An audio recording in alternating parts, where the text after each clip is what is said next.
Well, there goes the Daverhood. Good morning, good morning, good morning. There goes the Daverhood. And there was much rejoicing. Didn't your meds kick in yet? We got David Lefkowitz here. He's a Long Island arts guy. He's got his own radio show. I want you all to really enjoy a wonderful program done by a fine artist. A glorious thing of unparalleled beauty. Dave's gone by. Dave is one of my very favorite broadcasters, so keep on listening to Mr. Dave. The great Joe Franklin there, actually doing that promo for me. The Gilbert Gottfried, although he was a guest on the show, that is taken from his roast of Joan Rivers. So it's sort of this melange of things that people specifically did for my show and things I just grabbed from, the interwebs and worlds at large. But I played that, which was my theme for years and years and years when we were on the radio, on terrestrial radio and on college radio, because this is going to be, at least the first part of this episode of Dave's Gone By, is going to be very radio-centric, because we have a radio guy that we're bringing into the Daverhood as our very special guest on this 1001th episode of the Dave's Gone By Facebookio, Podcastio, Programmio of the stream. With me, Dave Lefkowitz, all of you watching at home, my darling and adorable wife will be joining us in a while, and we have other stuff to do. But first and foremost, yes, let's talk not only about radio, which feels like an old-time thing in 2025, but other types of old-time things, even old-timier than Marconi. Well, not old-timier than Marconi. So somewhere in the middle there. Our guest is a fellow named Michael Cumella, who is a DJ, and I mean that in both senses of the word. I mean that he did a real old-fashioned terrestrial radio show for about 25 years on a major station out in New Jersey called WFMU, and we'll talk about that. But and now that he's not doing that show anymore, presumably he's a DJ, but he's doing it in his very own unique way. And it should tell you something that his show was called the Antique Phonograph Music Program. And look who's here, Michael Cumella. Good morning to you, Michael. Hi, Dave. Good morning. How are you doing today? I am good. I don't know if you know this, but last week was our 1000th episode of Wow, Dave's. congratulations. Thank you much. Wow, So that's a lot. we've been on for 24 years. How long were you on WFMU? About 20 years. 20 years doing. Tell us Yeah. about. Sorry. I started with just when it was terrestrial radio only.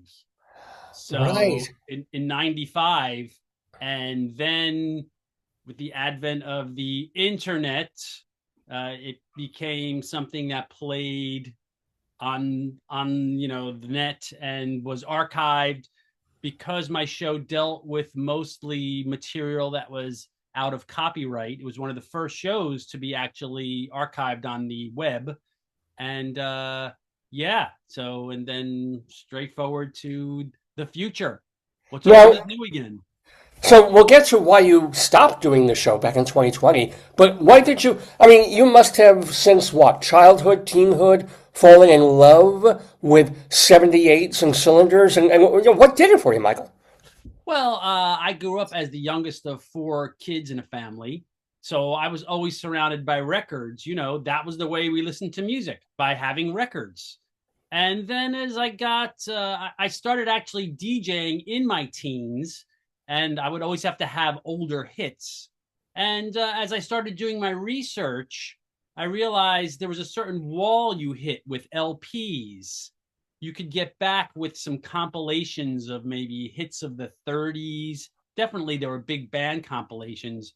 But if you wanted to hear, I realized there's this whole history of music prior to the 30s that was somewhat inaccessible.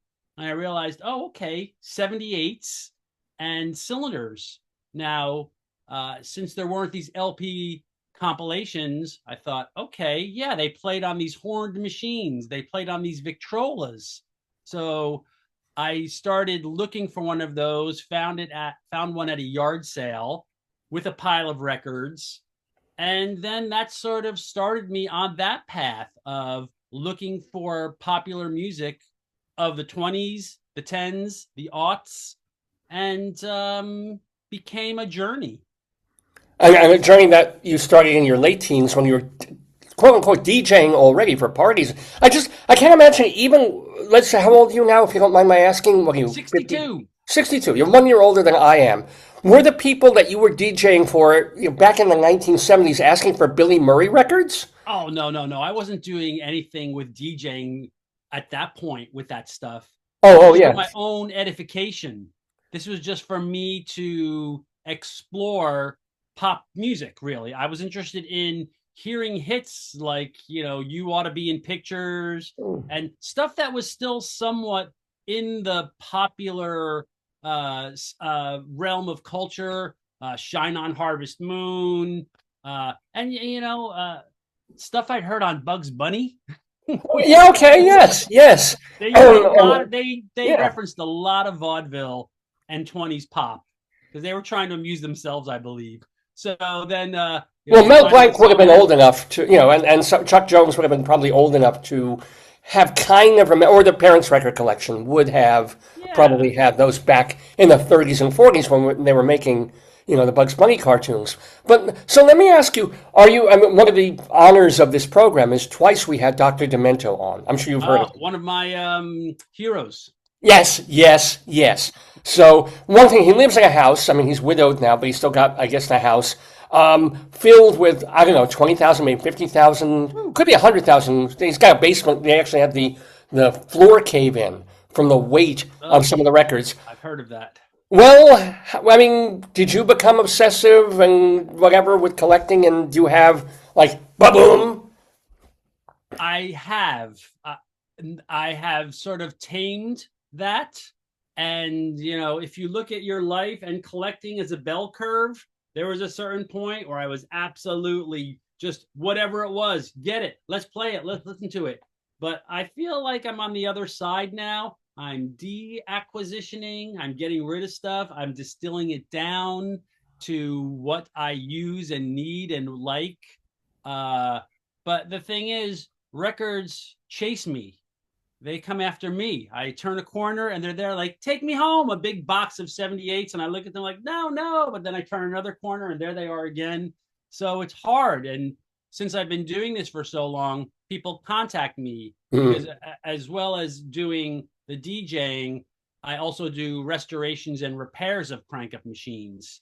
So people will contact me about buying and selling machines or repairing them, or just saying, hey, we're cleaning out my grandmother's basement and there's all these records. Do you want them? There's only 10,000. Come on over and get them. They're yours for free. Well, how do you de-acquisition then? In other words, I mean, who wants, when you have like doubles or triples or quadruples or something, it's like, you know what, I don't need 4 of this. So you have 3. How do you, I mean, it's not like you can just have a yard sale perhaps like these other people, or do you just throw them away? What do you do? eBay's the best. Oh, eBay, yeah. Yeah, Cool. eBay's the best for selling stuff. Also, when I sell a Victrola to someone, here's a pile of records to go with them. That goes along with it. I try not to throw things away. At this point, I just say to people, no, I don't want your 40s Bing Crosby and Artie Shaw records. I don't need them. Thank you. What do I do with them? You know what? It's not my problem because I don't know what to do with them. I don't know libraries don't want them. That's the issue. It's sort of like it's not, you have them and you figure, oh my God, a real collector would want these, but the real collector already has them.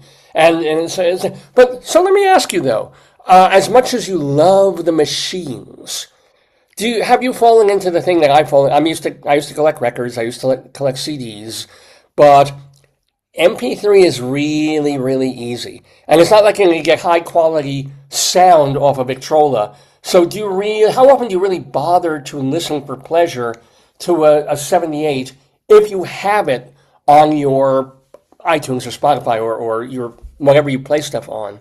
I guess it depends on what I'm doing. Certainly, there's still a fair amount of material, believe it or not, that's not available on the internet. So, and that goes for LPs as well. Everything is not out there.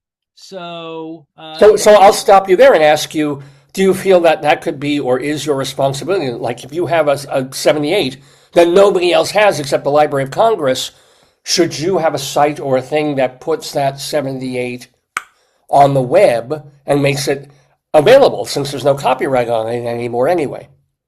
no, I don't feel responsible for that. Okay. And actually, a lot of people say, don't ever play your records on Victrolas. It will destroy them. You're destroying history. I'm like, you know what? You do what you want with your records. I'll do what I want with mine. Because what I see is that supply well outstrips demand. So, as I alluded to a few minutes ago, there are lots of people who have collections. They don't know what to do with them. They can't get rid of them. So, and so now I have about 15 years of shows archived on the web from my WFMU days. So that I did a lot of it. I actually did do that. There is stuff out there. And so most of my collection has been digitized there. So when you do a web search for a certain song, sometimes that'll come up as one of my playlists, and you can go to the MP3 and find it and listen to it. So I sort of have inadvertently done that.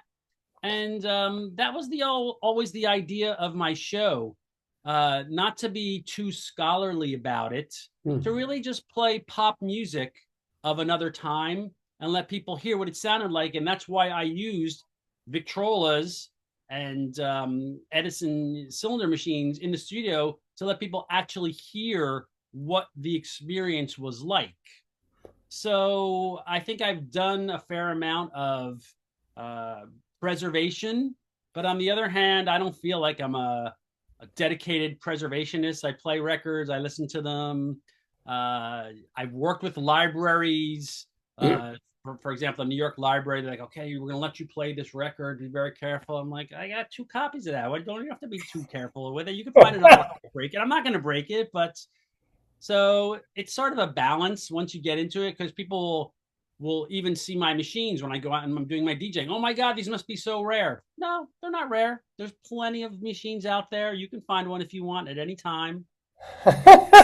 Well, yeah. I mean, in 150 years, who knows? But at least for now, there's still, which is I guess a good thing, which I guess is an important thing. But well, when you say that, my theory is that these machines are so well made that they will easily last another 150 years. I think they'll last 300 years in the right conditions, as long as someone keeps them in their home in good temperatures and not leaving them outside in the barn. Even if they do, they're easy to bring back. They're just so well made that they're apocalypse proof. Can you do that with 78s? Because I know, not that I have anything valuable, but back at my old house, 78s are in the basement with where we've had an oil burner and just weather condition and it gets mold on the. Can you save 78s?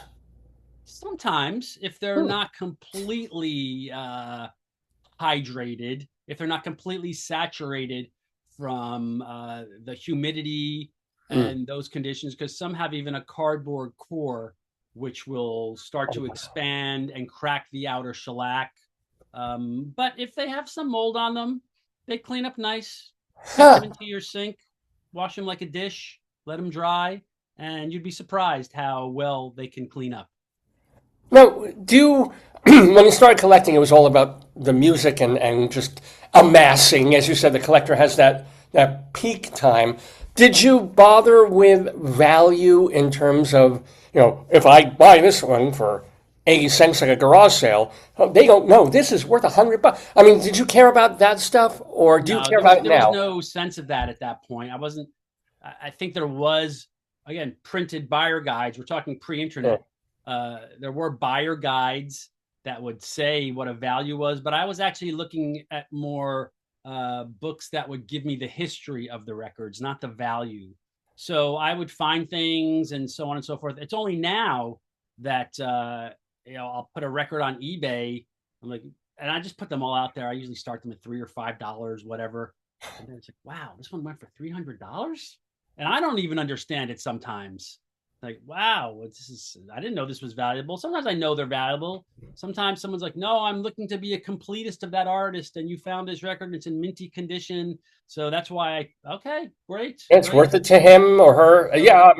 I mean, by the way, the mailing is probably more than anything else on some of your records. It's like, yeah, $3 plus $15 postage because to get it safely to you costs, whatever it costs. What though, either, if not financially, then emotionally, might be your most prized possessions in terms of either equipment or actual records?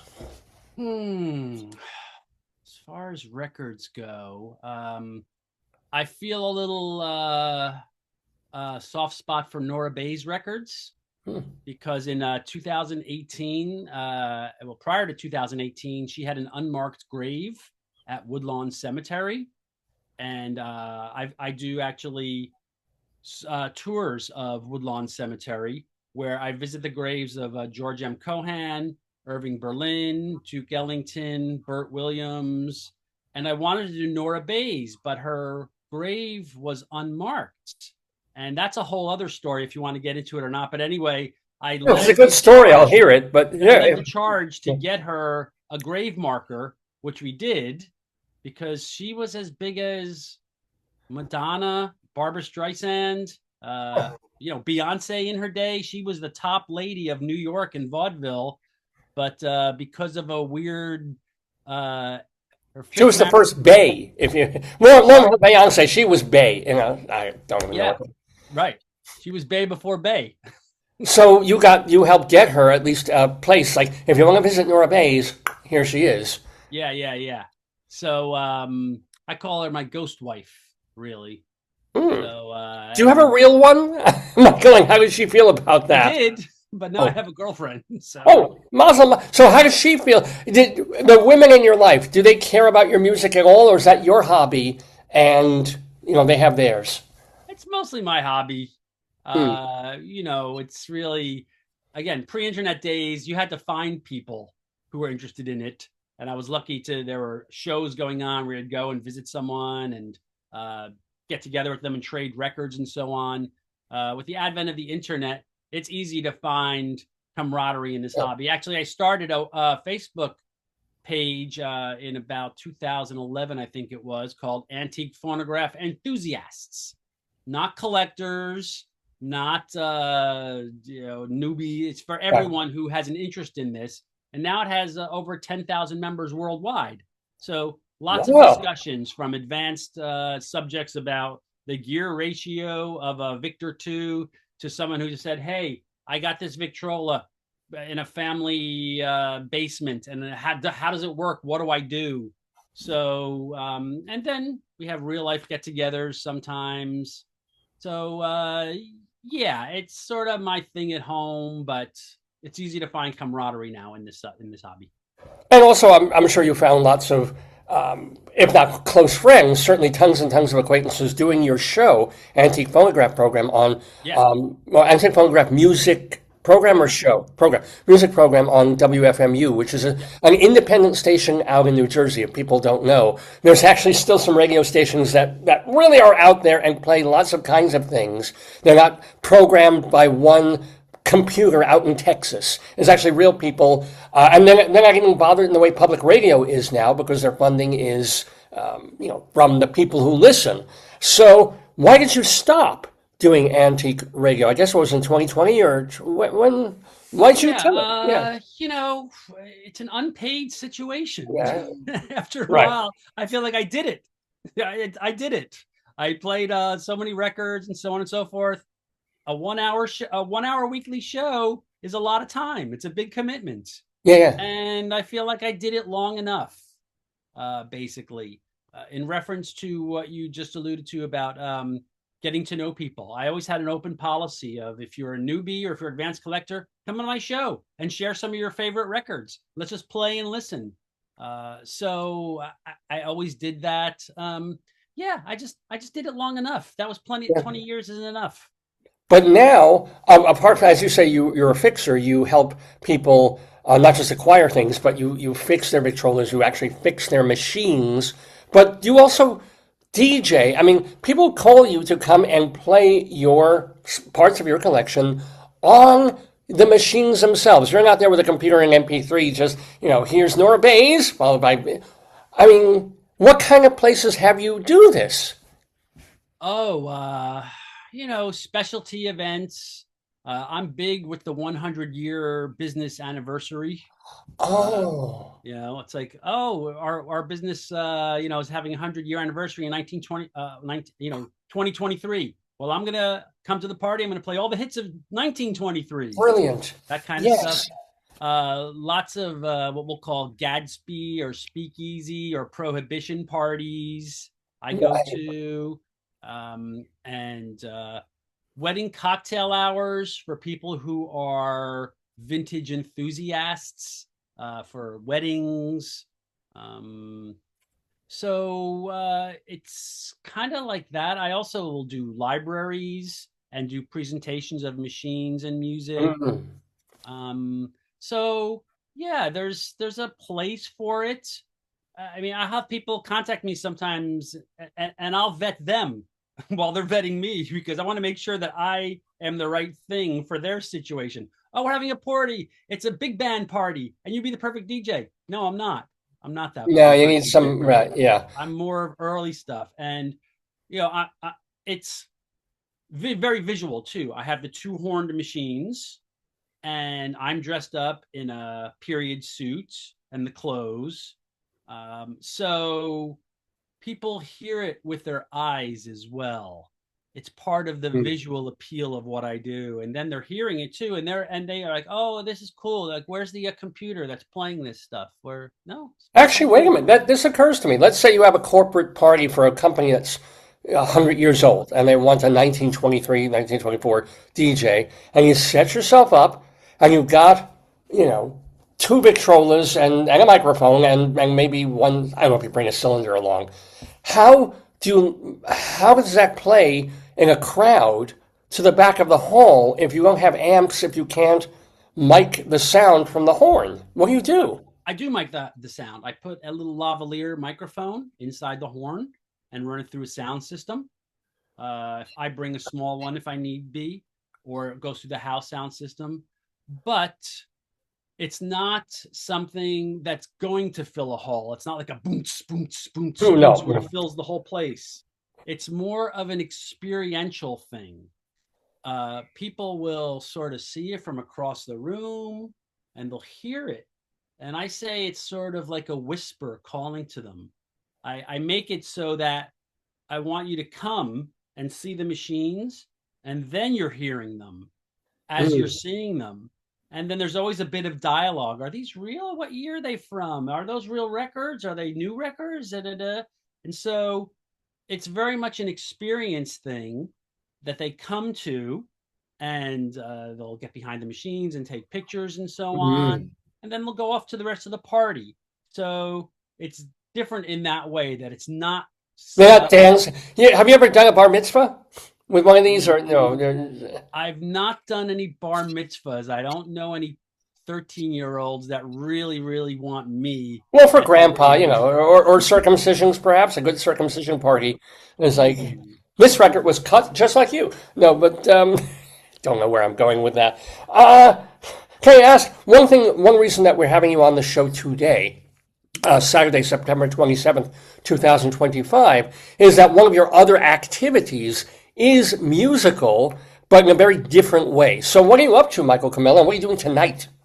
Well, doing this event called Porch Fest in Asbury Park, New Jersey, where all different bands are playing on porches. And I've been a musician my whole life as well. And I always wanted to have a group where we play early blues and jazz from the dawn of the recorded music era, from the 20s, a little bit from the teens into the 30s and 40s a bit. But so I'm playing upright bass, and we have a group called the Blues Collective, where we're playing Bessie Smith, Mamie Smith, Trixie Smith, lots of Smiths. We do some Louis Jordan, some Cab Calloway, and it's really a lot of fun to play this stuff. Sure. I've always wanted to do it, and it's been a long time coming because it's been hard to find the musicians to actually do this with me. So we're doing it today. It's actually a daytime thing in Asbury Park. You go, you walk around the town, and there's music and bands on all different porches. Well, do you know your address so people can see Blues Collective? Do you know if Let you're me check it here. somebody's house? We're playing at 1 o'clock. Uh-huh. At it's 8:08. Let me put my glasses on. Sure. It's too small. Sorry. No, man. It's 808 6th Avenue in Asbury Park. 808 6th Avenue at 1 p.m. If you're in the area, come on down because you'll enjoy the day. It's free for people to wander around and just listen to music all day. And you'll be there for at least an hour or you'll be there the whole an hour playing. An hour playing on that particular porch at 808 6th Avenue in Asbury Park. Greetings from there, from Michael Cumella. Got a couple more quick questions for you because I know you have to go and get the band ready and go do your thing. But one of the other things, if I look at your Facebook page, and it's Cumella, Cumella, by the way, and folks. Also my DJ name is Phonograph DJ Mac, MAC. Phonograph DJ Mac. If you're looking to hire him for Phonograph, is that find my Instagram also? You'll see lots of pictures of me out there doing my thing, so on. I should have written this down. Oh, your official website though is michaelcumella.com. Yeah. Michael Cumella.com. That's the portal to me. That'll take you to all things me. All things you, including the FMU show, if you want the links to there to go listen to some old shows that he did, including to the band, including to your, selling and buying, not so much buying now, but selling and working on equipment and things. But I've noticed on your Facebook page, one recent kind of, not obsession, but recent kind of thing involves records. And I remember these too, where you would get a magazine when you were a kid. And you open the magazine, and the best thing about it was it'd be like this floppy vinyl or even cardboard record on a cereal box. Tell us, what got you into this and remembering these things? Well, again, I grew up at the period where I remember getting the Super Sugar Crisp and cutting the cereal box record off of it and putting it on my turntable. I'm thinking, oh, that's weird. And through the years collecting records, you also I would come across these flexi discs, they're called, advertising aluminum or pantyhose, or a record talking about how great Richard Nixon is and vote for him for president. And I would pick these up because they'd be practically free or nothing.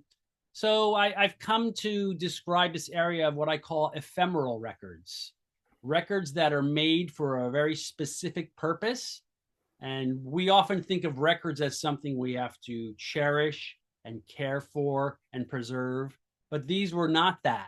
These were meant to be played and used for a specific purpose and then literally thrown away. So it's this area that's really kind of undocumented area of our recorded history because they were so fleeting. So... But you're kind of recording and documenting. I had this just made my jaw drop. I had the Tuppy the Tooth. Yes, I had that. I had the Tuppy the Tooth one. And if you go to michaelcumella.com, you can actually click and you recorded them. So people can click and hear the MP3, the audio sound of that, and all these other cereal box things. And I think I mentioned Mad Magazine used to do more vinyl things and things like It's a Gas, We're On, those kinds of discs. So let me ask you one more question, because I know you do have to go, but I'm curious about this. As someone who's collected records from the 80s, 90s, what are some of the most shocking things? I'm sure there was a lot of Jew face records, coon records, things like. Are there things that were recorded and released by Columbia or whoever, or Brunswick, that you listen to now is like, your jaw just, whether it's racial or whether it's language or whether it's sexism or like what? Oh, yeah. There's lots of that stuff that we would consider absolutely politically incorrect today and seriously offensive. Like, what's the most offensive record you own? Now I'm really curious. I don't want to say. You don't want me to say it. Well, you can describe it without necessarily. Well, N loves his possum. No, you don't have to say that. Wow, I didn't think they used the word. Oh yes, they would use that a lot in songs.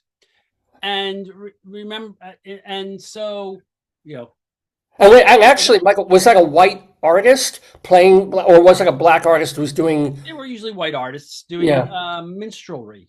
Yeah. Well, yeah. Yeah. Wow. Wow. So, and absolutely offensive, disrespectful material. But that being said, I did play these things on my radio show with the disclaimer, hey, look, I'm not advocating for any of this stuff. My show is about playing music of the period, which is a reflection of culture of the period.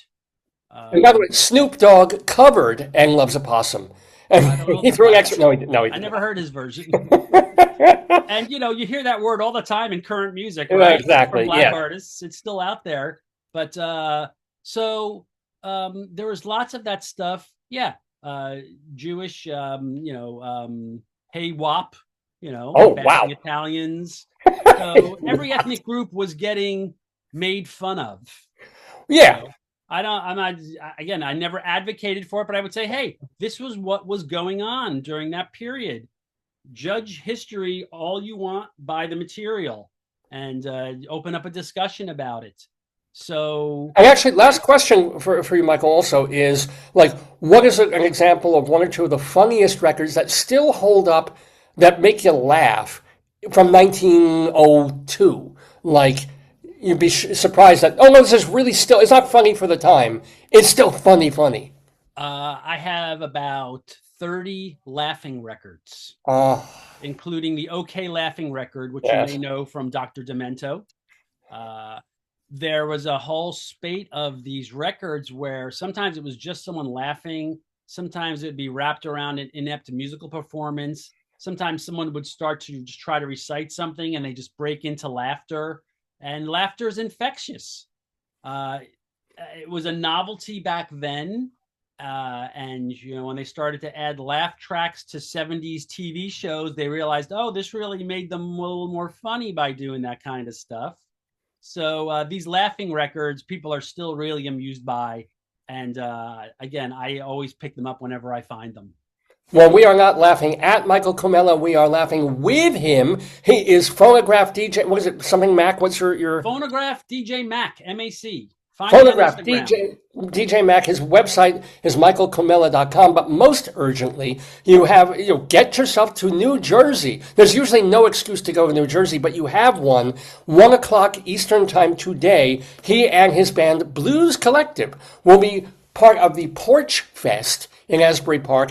They'll be at 808 6th Avenue in Asbury Park. You can walk around and go to other porches, but here he's playing, what would you say, all the Smiths, Bessie Smith, music of that. We really mostly focus on songs of heartbreak, vice, and bad habits.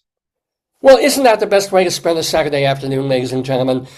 I wish you great music. I wish you good weather. Great, is there one shining 78 on the hill that you've always wanted that maybe you'll get someday if it exists? Yes. Irving Berlin's singing records are hard to find. So I'm forgetting the title of it. I have one. There's a certain other one I've been looking for. And sometimes I've had searches for 20 years where things have finally turned up. But Irving Berlin's singing, yes, I'm looking for his records. And also original Burt Williams records from the turn of the century when him and George Walker made a very short run of a few hundred 78s. Very hard to find. Very few exist even. Well, may blue skies shine upon you, Michael Cumella, and may you find that and find much, much more great music. Thank you, Dave, for having me on. Congratulations on your 1,000th show. Wishing you another 1,000. I'll come on your 2001 show. Deal. That's a deal, Michael. Or maybe you'll play on my porch someday. I'll be old enough. I'd love to. Love to. Thanks, man. Have a great gig. Cheers, everybody. Bye-bye now.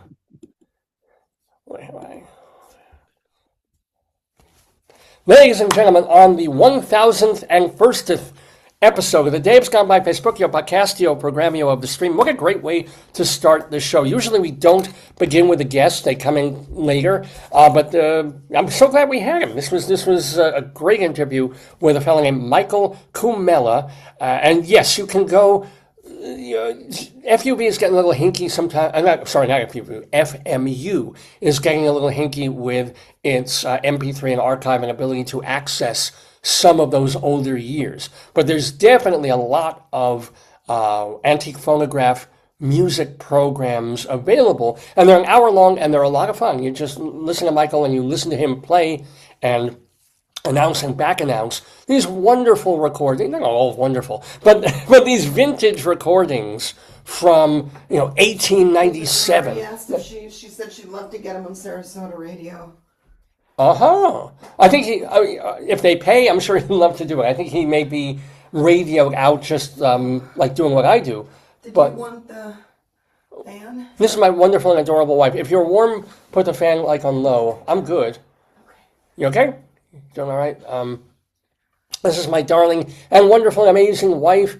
And love you, honey. She was, if I tell you, last week we hit our 10th century episode, our 1000th show.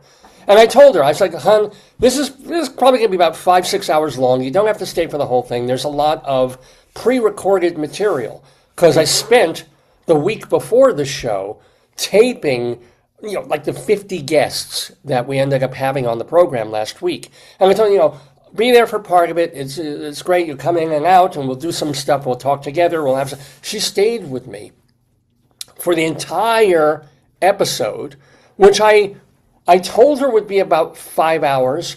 In my head, I thought maybe 5.5 hours. They made my phone made that.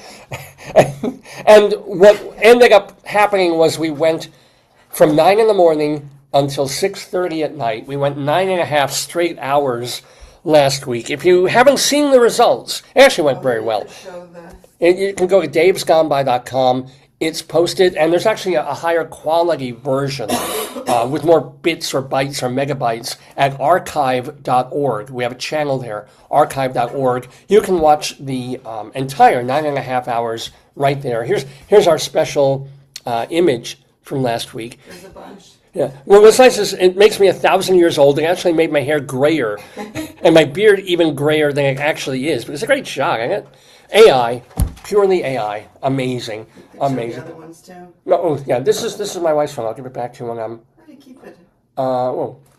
And then we share this, just because of the wonderful thing a phone can do. But how did you? So, since you were part of it, from first minute to last, how did you feel last week about my mega show? I still wasn't feeling so good, but it actually went surprisingly very quick. I know, right? The weird part, it felt like 3 hours, but then at some points when we had like 50 guests, and that was hard.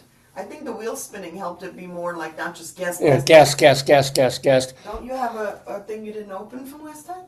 I have, this is fun. No, but don't you have another? Oh, I do. It's on my desk in the other room. I can get it later. Or you can get it later if you want to get it now. But yes, one of the things that my wife did to make the show special is, aside from designing, this is the remnant of last week's stuff, which amazingly a week later still has some helium in these balloons. They said it would be, about a couple days? They said, I asked them, in 24 hours, because we bought the stuff on Friday to be part of the show on Saturday, and blew up everything at the Michael's store. And we were like, this'll hold for 24 hours. They say, yeah, 24 hours, you're fine. Well, I mean, yes, they're partially deflated, but this has been up more than a week now, these balloons. So helium's a pretty, I mean, I guess it is light in the periodic table. Now that I think about it, it's so light, it probably takes a while to dissipate. I'm not sure what this is. And you know what's funny? It was so sunny and bright the other day. Right? Your show was like in miraculous sun. Yeah, and other circumstances, I would have done the show outside. But it was sunny. Yeah. Okay, so here, one of the things that she did Oh, it's to- the wheel. Do you have the wheel anymore? No. Well, you can find it. It's just wheelofnames.com. But was to buy a bunch of little gifts and, as part of the random wheel spinning, have me open them on the show. And one of the delightful fun things is that she had bought, well, I won't tell, since if you didn't watch last week's shoe, you don't know what this is. It was a really big shoe. Here we go. There it is. Dum, ba, bum, bum, bum. The final trophy. She was going to get like one of these big trophy cups, and it was like $20 or something. And I said, you know what? It'd be more fun if I get all these little ones, and he opens them one by one along the course of the show. So I did. So I have now a dozen of these wonderful little trophies. They're lining my window in my office, and it's it's not even one for every 10 or 100 episodes. It's probably one for every 102 to grow on. Oh, I like that. So I'll get it to 3,000 episodes maybe or something That'd be like that. great. Yeah. So thank you very much. That was fun. We did have the wheel of random, the Daber wheel. Wheel of like different things. So You did story time. we did a story time. Rabbi Saul You did joined word us. of the day, Yeah, Bunyan Dave's Big Watch. Dictionary. We did a Bunyan Watch. Word of the day. Now, I do want you to close your eyes, especially since you've, because just before I went on Oh, the no, air. please don't. All right, when Talk you're, about it later. I'm gonna be if you go sick. downstairs to make tea, I'll do it. Sick. All right. I'm not even saying it. Please don't. I won't. But there's a segment coming up that I especially prepared for you. Oh no, not the things are flying. This was one of the gifts that she got me. The furry one. On my door. It's on my doorknob in the other room. Don't worry. Yeah, but this was a gift. I'd say plush, drawn like evil other side of the world SpongeBob with a penis tie. It's kind of interesting here. And this was friggin' cool. I didn't even have one of these when I was a kid because I have no dexterity. I have literally no. There you go. Yeah, but no, there's people who do this for realsies. And and of course, this was also so much fun. A yo-yo, the first yo-yo I have had since I was, my gosh, maybe 7 years old. Yeah, you play with I with want to this. get the battery off so it's not. Oh yeah. So here's Where's your pan flute? the panpipes are in there somewhere safe. Are you sure? Yeah, I may put them. Because they're bright green. It's hard to. I may put them with instruments or something like that. Yeah, I don't know if I popped them in a trunk thing, in one of those. Did I? I don't see it. Or it's on a shelf. But I know I put them kind of safely away so that they wouldn't. Is that the triangle over there? Where? In the upper right. That's a triangle. Because musical instruments are so terribly important to this program. No, I wouldn't have put them there. I would have put them safely away because I wanted to use those. But here's yo-yo.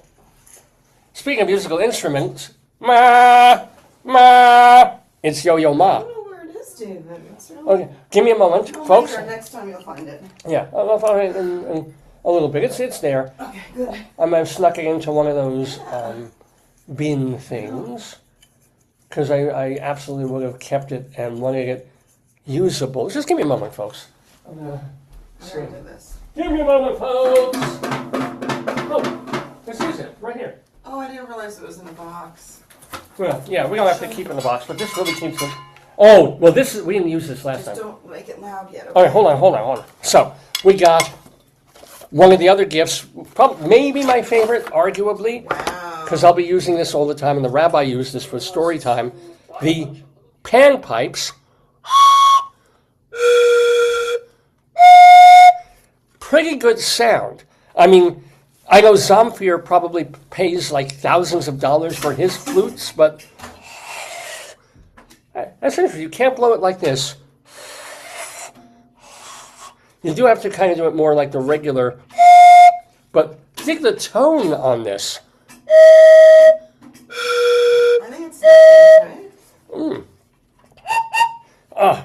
I can do a sensational blowing job on these. And then we got this. Now, my wife wanted to buy this a couple of weeks ago. And we saw it, and I was thinking about it. It's like, we already have a bell, and don't really need this, and it's like $5 or $6 or something. Well, what do we need this for? But then we came back and we saw it again, and we're like, we're getting this. That looks good. The ultimate. Check out this cowbell. Listen to the sound on that. Yeah, there's always like a 5-second delay from Facebook to the from what is live to Facebook. It's not like a radio 7-second, but it's. I've got to fix it. Well, it was. I don't want it to spin. Yeah. No, it's always like that. So, anywho, it is, my God, it's 9:45 here in the Daverhood. You're watching the 1001th episode of the. I gotta get my eyes open here. I look exhausted, and I'm not. I feel great. Of the Dave's Gone By Facebookio Podcastio Programmio of the Stream with me. You should show David your, like, on Yeah. Google they're showing their original logo. Oh. Do you have any original logo? I don't know why you're... Well, if I found my computer from 25 years ago. That's the other half of your Facebook. I don't know why it's doing that. Me neither. Maybe it's taking time to load or something. But anyway, I'm Dave Lefkowitz. That is my wonderful and amazing wife. And you are watching a show that truly is 24 years old as of next week. We went on the air October 6th, 2002. So not only is this a banner time of passing our 1,000th milestone, but that we're literally 24 years as of next week on the air. So, yay. Wow. So what else did you think? I mean, if you have any other thoughts about last week. I thought it was really lovely. I thought you had guests that run the gamut of, like, television, Broadway, writers, artists, singers, you had some friends, family, you had a whole variety of people. I was very surprised at the variety of people you had on. That always makes me happy. People all over the, well, What? Canada, where was, Moishe's from Canada. the man who paints the beautiful rocks and things, he's always traveling. Oh, Ronald Rand. Yeah, he's always traveling. Yeah, he's a New Yorker, but he's. Oh no, he moved to the Carolinas. But I thought he was in, like, was he on a Fulbright somewhere? Oh yeah, no, he's teaching. He's yeah. And people were all over. Yeah, it was fabulous. And Steve, the Whistler, he was on vacation with his wife. I forget if he was in Hawaii or somewhere. I was sad you didn't have more puppets. Like, Dr. Sue didn't bring her puppets. Oh, I know. But Why didn't you? What's his name? Kirschenbaum? What's his name? well, Sue Horowitz has Fluffy? Tedley. Oh, Tedley. Wendy and Fred brought Graham, Yeah, but there was another. Wasn't there a third? who brings a puppet. I don't. Or somebody who I can't remember. But I thought that was good. Yeah. I couldn't believe that. It did seem. I mean, I wasn't feeling super hot, but it really went quickly. Yeah. Like when we were done, I thought, okay, it's like 11:30 or 12 o'clock. We'll go get like lunch, and then I was like, wait a second, it's like 6:30 in the evening. Yeah. And I also think because like it's usually dark, it was sunny, so I thought it was morning, and like now I feel like it's normal time because it's overcast. But it was very. With all the people and all the stuff we did, it went surprisingly quick, I thought. I mean, I don't know how you felt. Oh, I was tired, No kidding, yeah. but not exhausted. You know, I mean, when I used to do the show on college radio, there were times we went 5 or 6 hours because I was playing music as well as doing my thing, and the time just went. But I didn't go 9. Even that one mega episode, which was either a Broadway one or New Year's Eve shows, were they 9 hours? No. No, New Year's Eve we would finish pretty much on time, because it was midnight already. We wouldn't stay that late, and we were Look at how your balloons are swaying. I like that. Yeah. I mean, I can't believe they said it would be 3 days they would stay inflated, right? Yep, and they've gone a full week. Oh, what is that? What miracle is that? It's like it's Hanukkah. Devuka, Dijibiaka. I mean, I realize it's post Rosh Hashanah. Happy New Year to all our Jewish viewers. But yeah, and Yom Kippur's happening next week. But it's also the miracle of the balloons. Behind you too, there's the ark, right? Yeah. Well, you can sort of see right there. You can grab it and lift it up. Oh, I want to start messing with anything. No, it's not gonna pop. Well, here. Also, they're a bit deflated. Yeah. So we got all of this going on. I guess I can stay up a little bit Show more. the ones that have the different shakies in them. Oh, well, all right. Really. It's not going to pop. They're not full. You could lift the whole thing up. Oh, Yeah, one here we go, fell. here we Wait, go. one fell. I'll give it to you. Hold on. Okay. Hold on. Perfect. Don't move. Don't move. One with the shaky stuff fell off. Look at that. Here, David, catch. One with the shaky stuff fell off. Oh, look. So look how pretty. And it's got these, we know when we bought it, we had these glitter Yeah. gold coins in them. Isn't it pretty? This is so nice. And this, yeah. $11 to decorate, except for the numbers last week. $11 to decorate the set. Yeah. So thank my, I'm just going to do this the rest of the show. Yeah, just don't hit the light with it. This is so much fun. It's exercise. It looks pretty. Look how look. Hold it a camera and see. Show the shine. Well, I can't do this. Show the shiny parts. Here. See? Now look. Oh. Now look and see. Yeah, pretty. And now I'm going to go bouncy, Ooh. bouncy, bouncy. Aren't you glad you're watching this episode? Look at it. Bouncy. It's so pretty. This is entertainment. I guess we could have filled them with helium too, but I don't know how much it would have cost to have 45 of those balloons. I did it with the pump, but I don't know how long it would have taken. It would have been $3 each. Oh, That's really? what they charge to blow up the No, but even these the small guys. ones, even the small ones. Oh, all right, maybe $2 each. Nothing's for free in this world. Well, So, it's helium. Yeah. You could suck the helium and make a crazy voice. oh, I was thinking of that.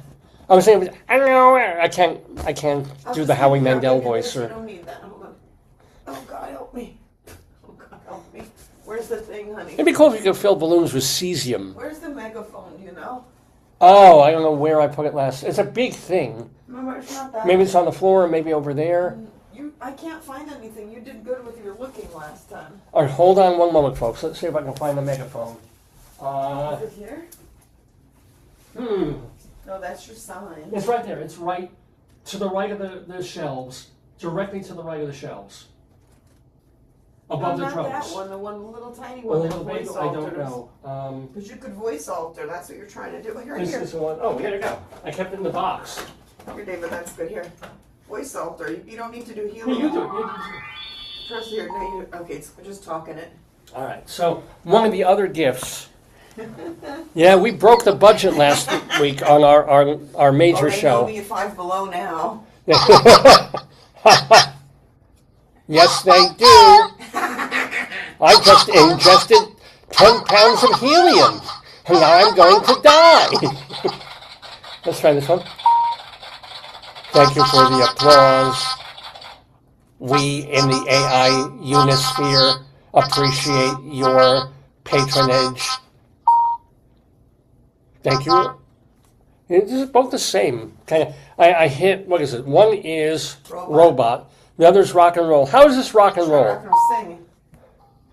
Well, it's 1 for the money, 2 for the show, 3 to get ready. Now go, cat. Go. There's nothing rock and roll about that at all. I don't know what rock and roll. Maybe that's This is close. This will be Echo. And it's like, don't step on my blue suede shoes.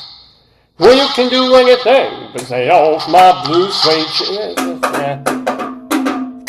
Oh, let's. I'm going to do woman now. Woman. I want to go out to dinner. Nobody likes me. Oh, God. The bar mitzvah bills are piling up. Now do man. Oh, there's man. Okay, well, man should just be, hello. Oh, I'll be back. That'll do it. And then finally, the impossible to understand fuzzy. Yeah, man. This is some really good weed we're smoking right now. What is fuzzy? What is It fuzzy? looks like when you hold that, you're holding the thing that the police use to sense the speed of a car. Oh, You know, like yeah, like they do that.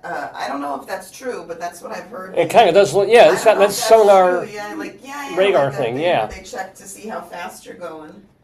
But anyway, thank you for this. Thank you for the yo-yo. Thank you for the SpongeBob thing, the mini cups, if you will, and the panpipes too, and the roly spinny thing, and of course the cowbell. Man, that's a bell. Let me have that for the Greeley crimes in a bit. Oh yeah, you bet, you bet. It's 10 o'clock. It's almost 10 Want o'clock. me to take off the tag or no? It'll help us find it. Yeah, leave the tag on until we... There's no warning on it. Everything else had a warning. Clocher. Clocher? Is that what bell? Clochet's bell? C-L-O-C-H-E. Clocher. Let me see what that means in French. But it's a cowbell, like for cow. Clocher means a bell. Or cloche. Cloche. I don't know if there's no accent on the E. Cloche. So, cloche, but no cigar. Thank you so much. What would I do without those sound effects? That's my wonderful wife there. You guys are watching at home this episode on Saturday, September 27th, 2025. We already had our special guest in the Daverhood, but we do have more to do. Yeah. Isn't he cool? I love the hat. I thought that was so cool. Yeah, it was neat. And, you know, Was that a backdrop or his real place? I should have I asked. couldn't tell. It looked real enough. You know, he had a guitar up there, and he had what looked like Sometimes 78s. My friend, I thought when I was talking to her that it was a real backdrop, and then she's like, no, it looks more like an IKEA photo. She was like, it's not a real backdrop. Yeah, they're But fully I was now. convinced, Yeah. So here's what's going to be on the rest of this episode of Dave's Gone By. For example, we have Dave's Big Dick Dictionary.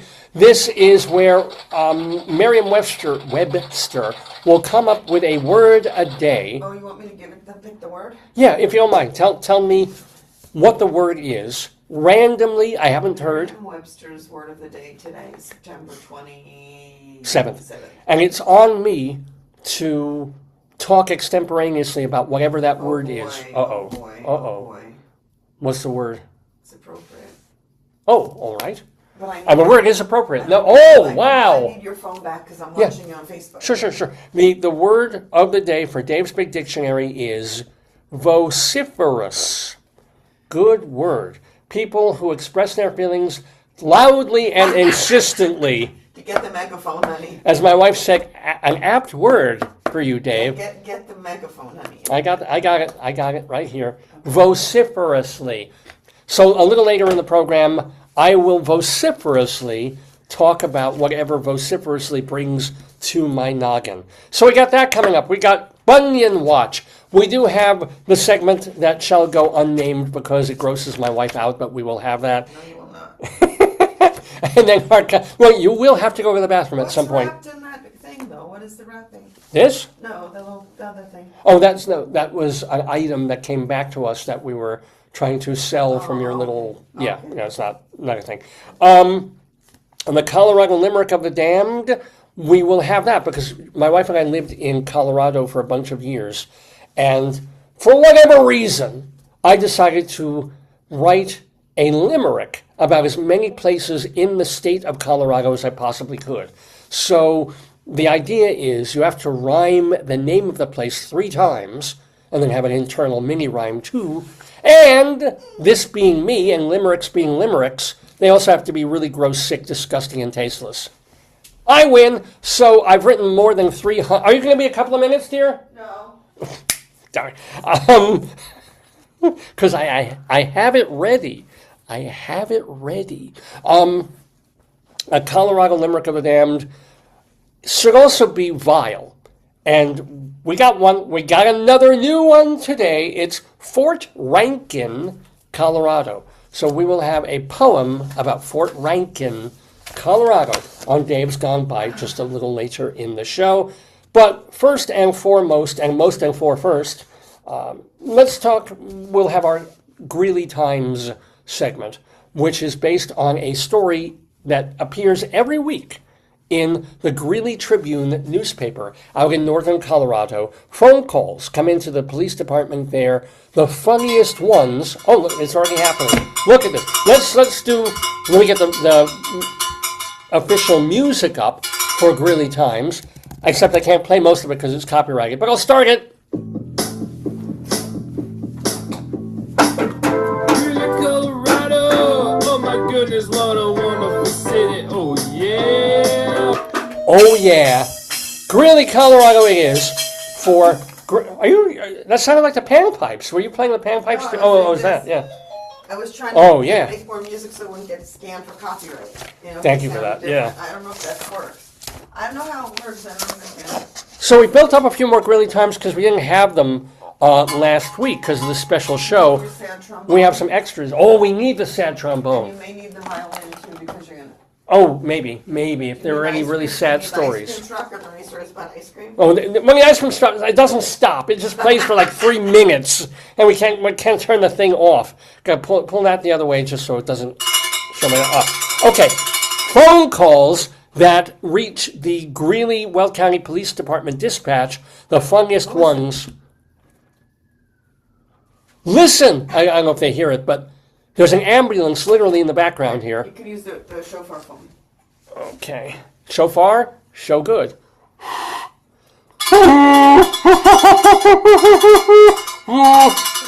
All right. We have a phone call. We have a call coming in.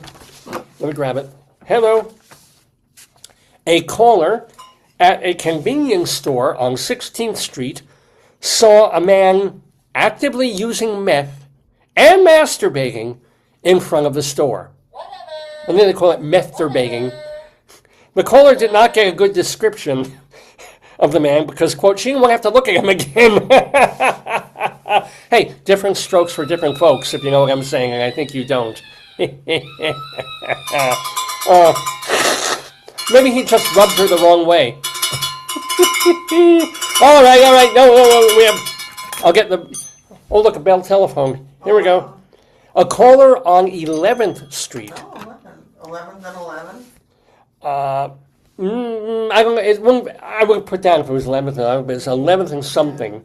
Saw 6 to 9 men behind the building smoking, quote, something other than cigarettes. Ooh. Naughty. And remember, folks, it's technically state legal. Is it legal in all the states and just federally illegal, or there's still some states that haven't ratified? I don't think it's illegal everywhere. Because remember, they used to say with us, like, in Colorado, you're driving green and white. And I said, what does that mean? And they said, when you go into Wyoming, they always want to check the Colorado plates because they think that they're bringing in the... You're transporting weed to Wyoming, so yeah. I never understood that. But maybe it's because it's not legal in Wyoming?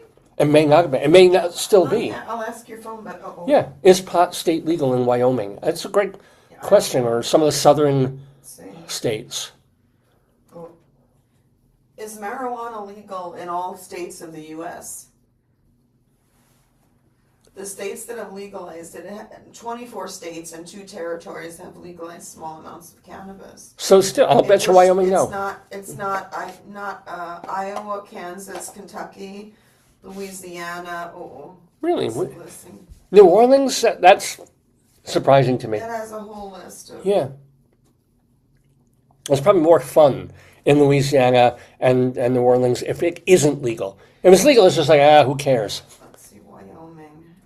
See, it tells you here, like in this chart... when they were ratified? Yeah, what it is. Yeah. And like Virginia, Washington... Virginia's a no. West Virginia, it's illegal. Uh-huh. But I don't know what the other Virginia, it's alphabetic. Virginia, it's legal. It is legal in regular Virginia. Yeah. And then Wyoming says illegal misdemeanor. So that's why they say, remember that's why they said... like driving while green and white. I never understood it, but then that's why. Yeah. Not that we ever. The irony is that neither my wife nor I has ever tried any drug. Pot. And, well, yeah, I've tried aspirin. You've tried Tylenol here and there. Oh, yeah, I did. And that's why I got autism. Because my wife takes Tylenol every time she has a headache, and my autism gets worse. I don't... You give me that. I think you're confused. But that, I can't, that's why they said it. Yeah. Wow. Well, what? No, I'm just thinking.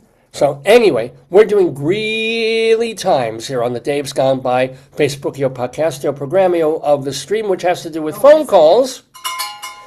Here's, that cowbell's so good. Let me get the radar phone. A caller on 10th Street reported that a man was parked in front of the caller's house doing, quote, sexually suggestive things. It was about a couple of weeks ago. People must have been horny as hell. They got these guys smoking. Probably the same guy.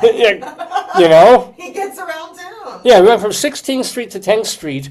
I mean, if you have a car, or he could even Uber around town and do that. I mean, that's not surprising. Yeah, that's true. It's true.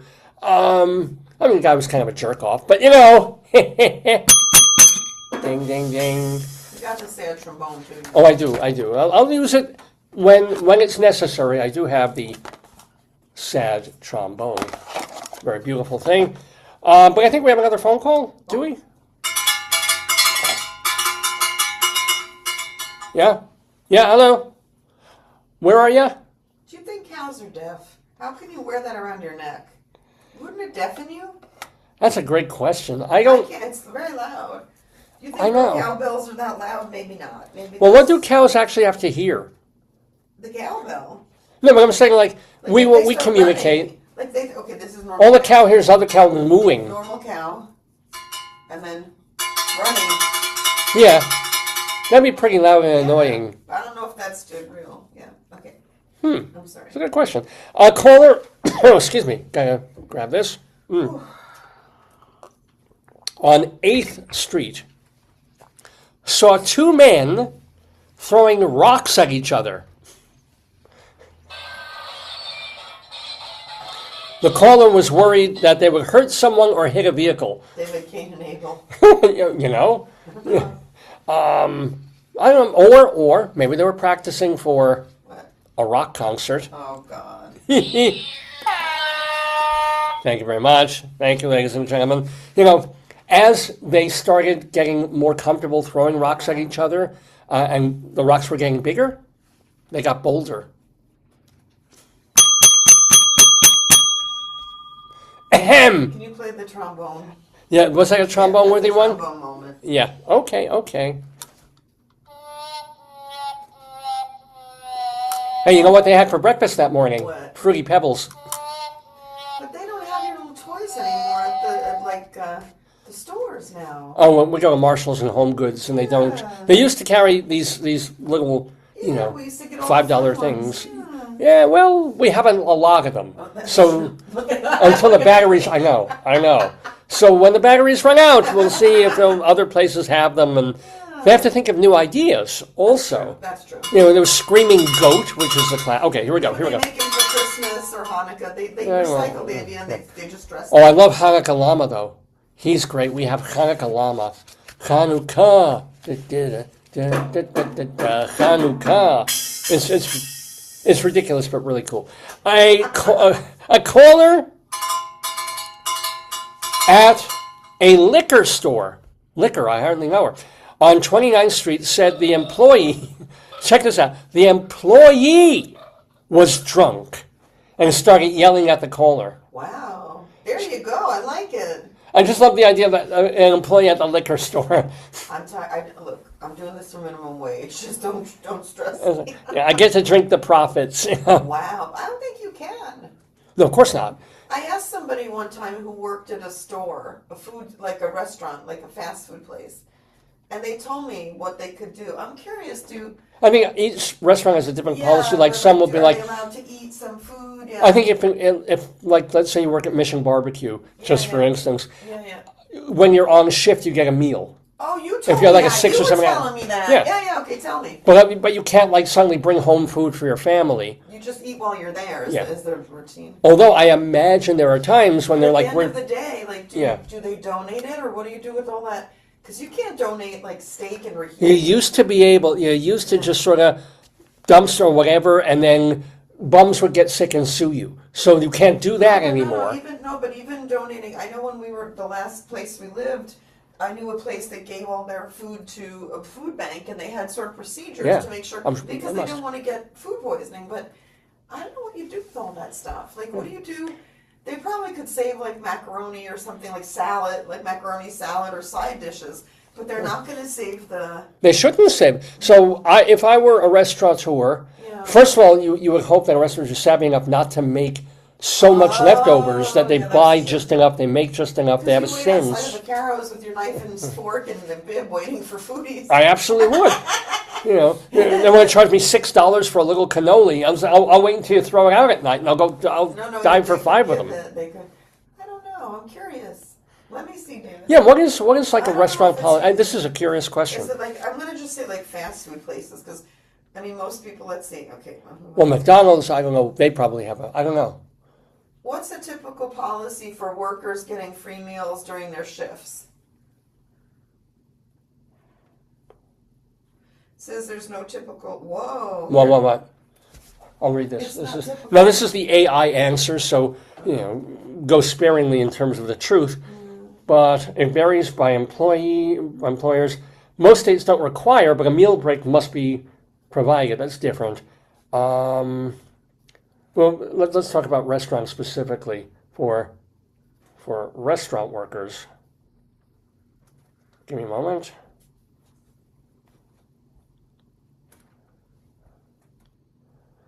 Right, policies, most common is a single free or discounted meal per shift. Okay. Restricted menu or family style meal, a percentage discount on menu items.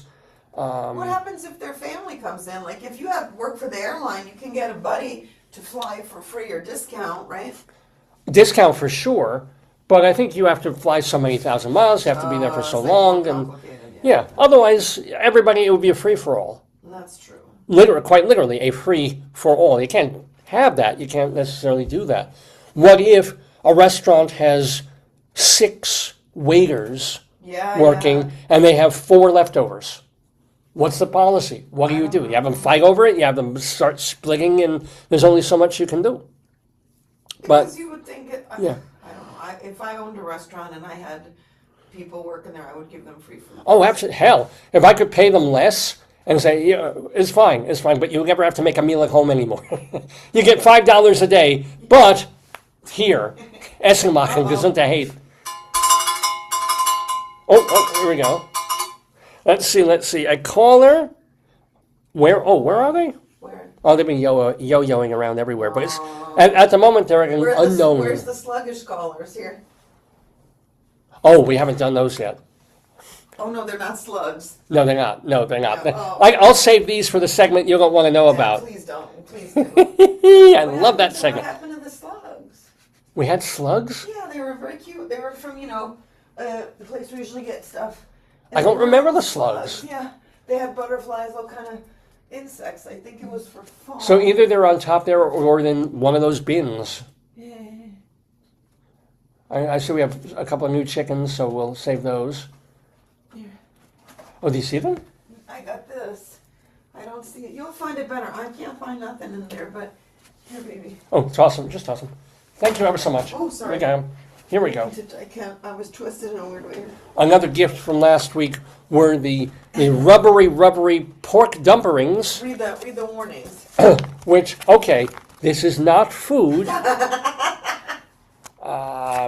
So the warning on this is choking hazard, small parts, not for children under 3. So there you go. I mean, if a child, if he smells this, they're not going to really want to eat it. It's got that Play-Doh-y sort of... Maybe. People eat Play-Doh. People eat paste. Hey, you can make it with Play-Doh. Some students eat paste, There's a joke there that I'm not going to make. Okay, so a caller at an unknown address was a home caregiver. She reported a client with a dog that has issues with caregivers, had recently bitten one. So, yeah, I know. I think we did this one like 2 weeks ago. Maybe it resurfaced. Yeah, the dog came back, right? Oh, here you go. Here's another one. I'll get the sponge phone. So cute. A caller at an auto repair shop on 8th Avenue said a woman in the median was, quote, making a mess, kicking mulch all over. I think that's called gardener. She's probably road crew. So they sent the cops, and turned out to be mulch to do about nothing. Do we get that? Do we get that one, folks? We get it. I enjoy that. Hey, you know what it's time for? You know what it's time for? It's elsewhere time. We've got to get a different bell. Oh, okay. That might take me. Well, here we go. See, look at at the difference. This is music for a calf. That's cute, but compare that to the Monongahela brand new cowbell.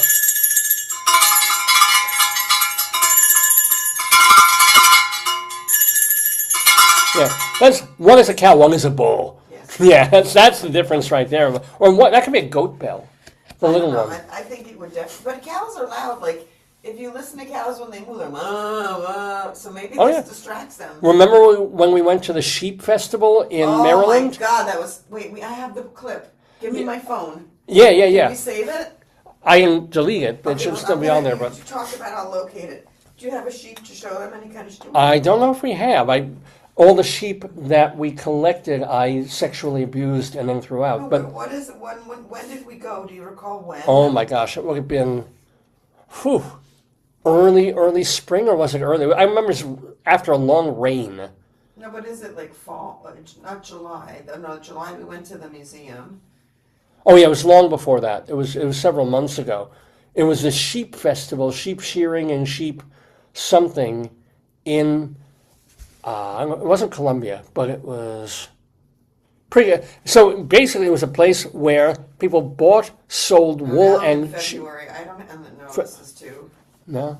I don't know how to find videos, but no, maybe you took it off. But we were in a this barn thing. Oh, where maybe, I know somebody sent it. Hold on, I'm going to find this for you. Okay. Because it'll make your story even more. And the sound of just a bunch of sheep bleating and baaing was a lot more loud and annoying than you could ever imagine it would be.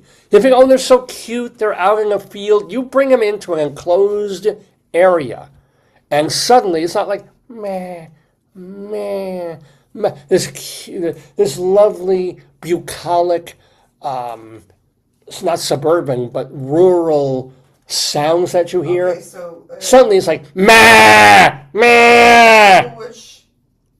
This one here. You found it? Yeah. Listen to this.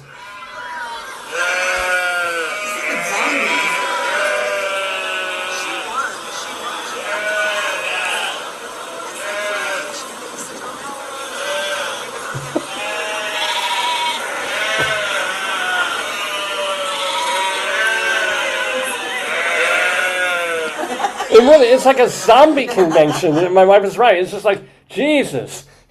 That's what it really sounds like. So I'll show you. These are all from our friend. Do you want to see more of those pictures? Or no? And we can share them. I mean, it's just kind of funny that. How did we bring that? Oh, it's the sound of the bells. And here's the girl shearing, and then here's the other sheep, so you could be shearing. You just press the button. So we have this large, really butch woman shearing a sheep.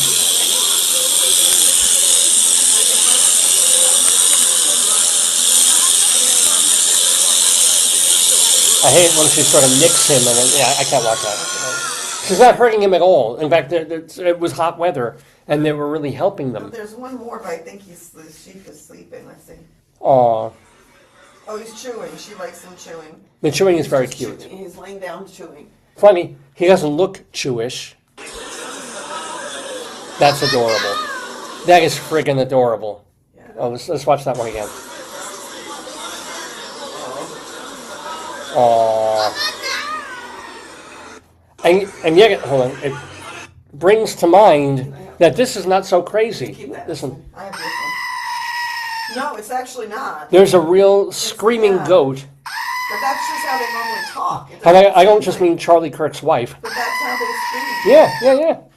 Yeah. So here's your phone. Here's your phone. We have an elsewhere here from Greeley Times. This means that it's not from Colorado at all. This is from elsewhere, but this is not so far. This is 200 miles it is 2,000 miles away. New York City, as published. No, this actually came to be in either Facebook posting or press release, because as you know, I've been a theater critic for many, many years. And I get press releases about shows and about festivals. Oh, okay. Have you heard? And I might have to share my. I'm going to. I'm going to share my screen to do this because I do have the imagery of it. Just for a moment, so I don't have to share that and that. But I do want to share. This is the signage. This is the logo. Speaking of bad taste, of a brand new musical off Broadway. Check your phone, baby. It's coming up in a moment. I don't get it. What is it about? Oh, it's a DJ? The show is called Slam Frank, a new musical. If you notice the yellow star, if you notice the girl who looks like Anne Frank, Anne is two turntable and a microphone DJ. Mm-hmm. All right, let me stop share if I can, and then I'll. Yeah, that's real. Have you heard about the new off-Broadway musical called Slam Frank? It is playing appropriately enough at the Asylum Theater on East 24th Street. This musical, I mean, it shows you everything inspires everything now. This musical was inspired by a tweet in 2022 when some hyper-liberal wrote, quote, "Did Anne Frank ever acknowledge her white privilege?" Unquote. So the creators of this musical saw that tweet and they just went like, "Oh, you've got to be kidding me." The press release reads, quote, "Slam Frank imagines what happens when a progressive community theater company decides to transform Anne Frank's true story into an intersectional, multi-ethnic, genderqueer, decolonized, empowering Afro-Latin hip-hop musical." Unquote. Like Hamilton. Yeah, I mean, Hamilton is taking the Anne Frank story and noticing how dare this girl, in the Holocaust, not acknowledge her white privilege. The website notes that this is just a developmental run of the show, but they keep saying this is a real musical. Really? This is a real. They have to put like this is a real musical, folks. There's also a warning in capital letters for audience members. If you're coming to see this show, no costumes. No costumes? Who wears costumes to a show? Maybe they'll think it's like Rocky Horror. Like a dance party, yeah. And also when they bring Cats back, I'll bet you there's a special version of Cats that they're bringing to Broadway this coming season. And I'm guessing audience members might get into it like Rocky Horror. But for audience members, no costumes, no signage or filming allowed. No, you can't. You can dress like Anne Frank if you want to. But you can't film at a show anyway. I mean, yeah, no, that's sure. That's sure. No signage. I don't know. Let's be clear that these authors know what they're doing, or at least what they're attempting to do. For example, in 2020, the composer lyricist of Slam Frank, his name is Andrew Fox, co-wrote a show called The Last Magic Negro, which he says was, quote, as successful as you'd expect a show with that title to be. I don't know how successful I expect that. Who's backing this? Well, it's an off-Broadway musical. They probably did an Indiegogo for $10,000 and they're throwing it on. I get it. The photo used in the show's promotion, I just showed it, has a Latinx-looking Anne Frank look-alike with a yellow star on her t-shirt, only she's manning a DJ booth. Well, talk about bad taste. What APAC or the ADL makes of this, I can only wonder. It's been running actually from September 17th through October 12th. Wow. So it's out there. It's a developmental run. They hope to do more with this. Somehow I don't see Broadway in its future. Maybe the Proud Boys will mount it. No, but it's obviously goofing on right and left wing together at the same time, which I'm all for. If you can find that South Park niche of offending everyone, God bless you. I love it. Anywho, let's get to another phone call of Greeley Times. Let's see what we got here. A delivery driver at the Greeley Mall said the driver of a... and you'll feel bad about this. The driver of a white Subaru yelled, "I will kill you!" Oh my God. out the window at him. No. A Subaru driver? Yes. Actually, we've seen some crappy Subaru drivers on the road. We've seen some rude. Not ones that are Like, I will kill you! Man, they need an oil change or something. I don't know. Maybe they're, they should deliver more quickly, Oh, man. All right, let's do one or two more. That was fun. A caller at an unknown address said a man... Wait, is this Greeley Times now? Yeah. Oh, I thought you went back. I thought you were still elsewhere. Oh, no, I'm back to Greeley. Back. Okay. I have one elsewhere. Okay, I did the wrong now.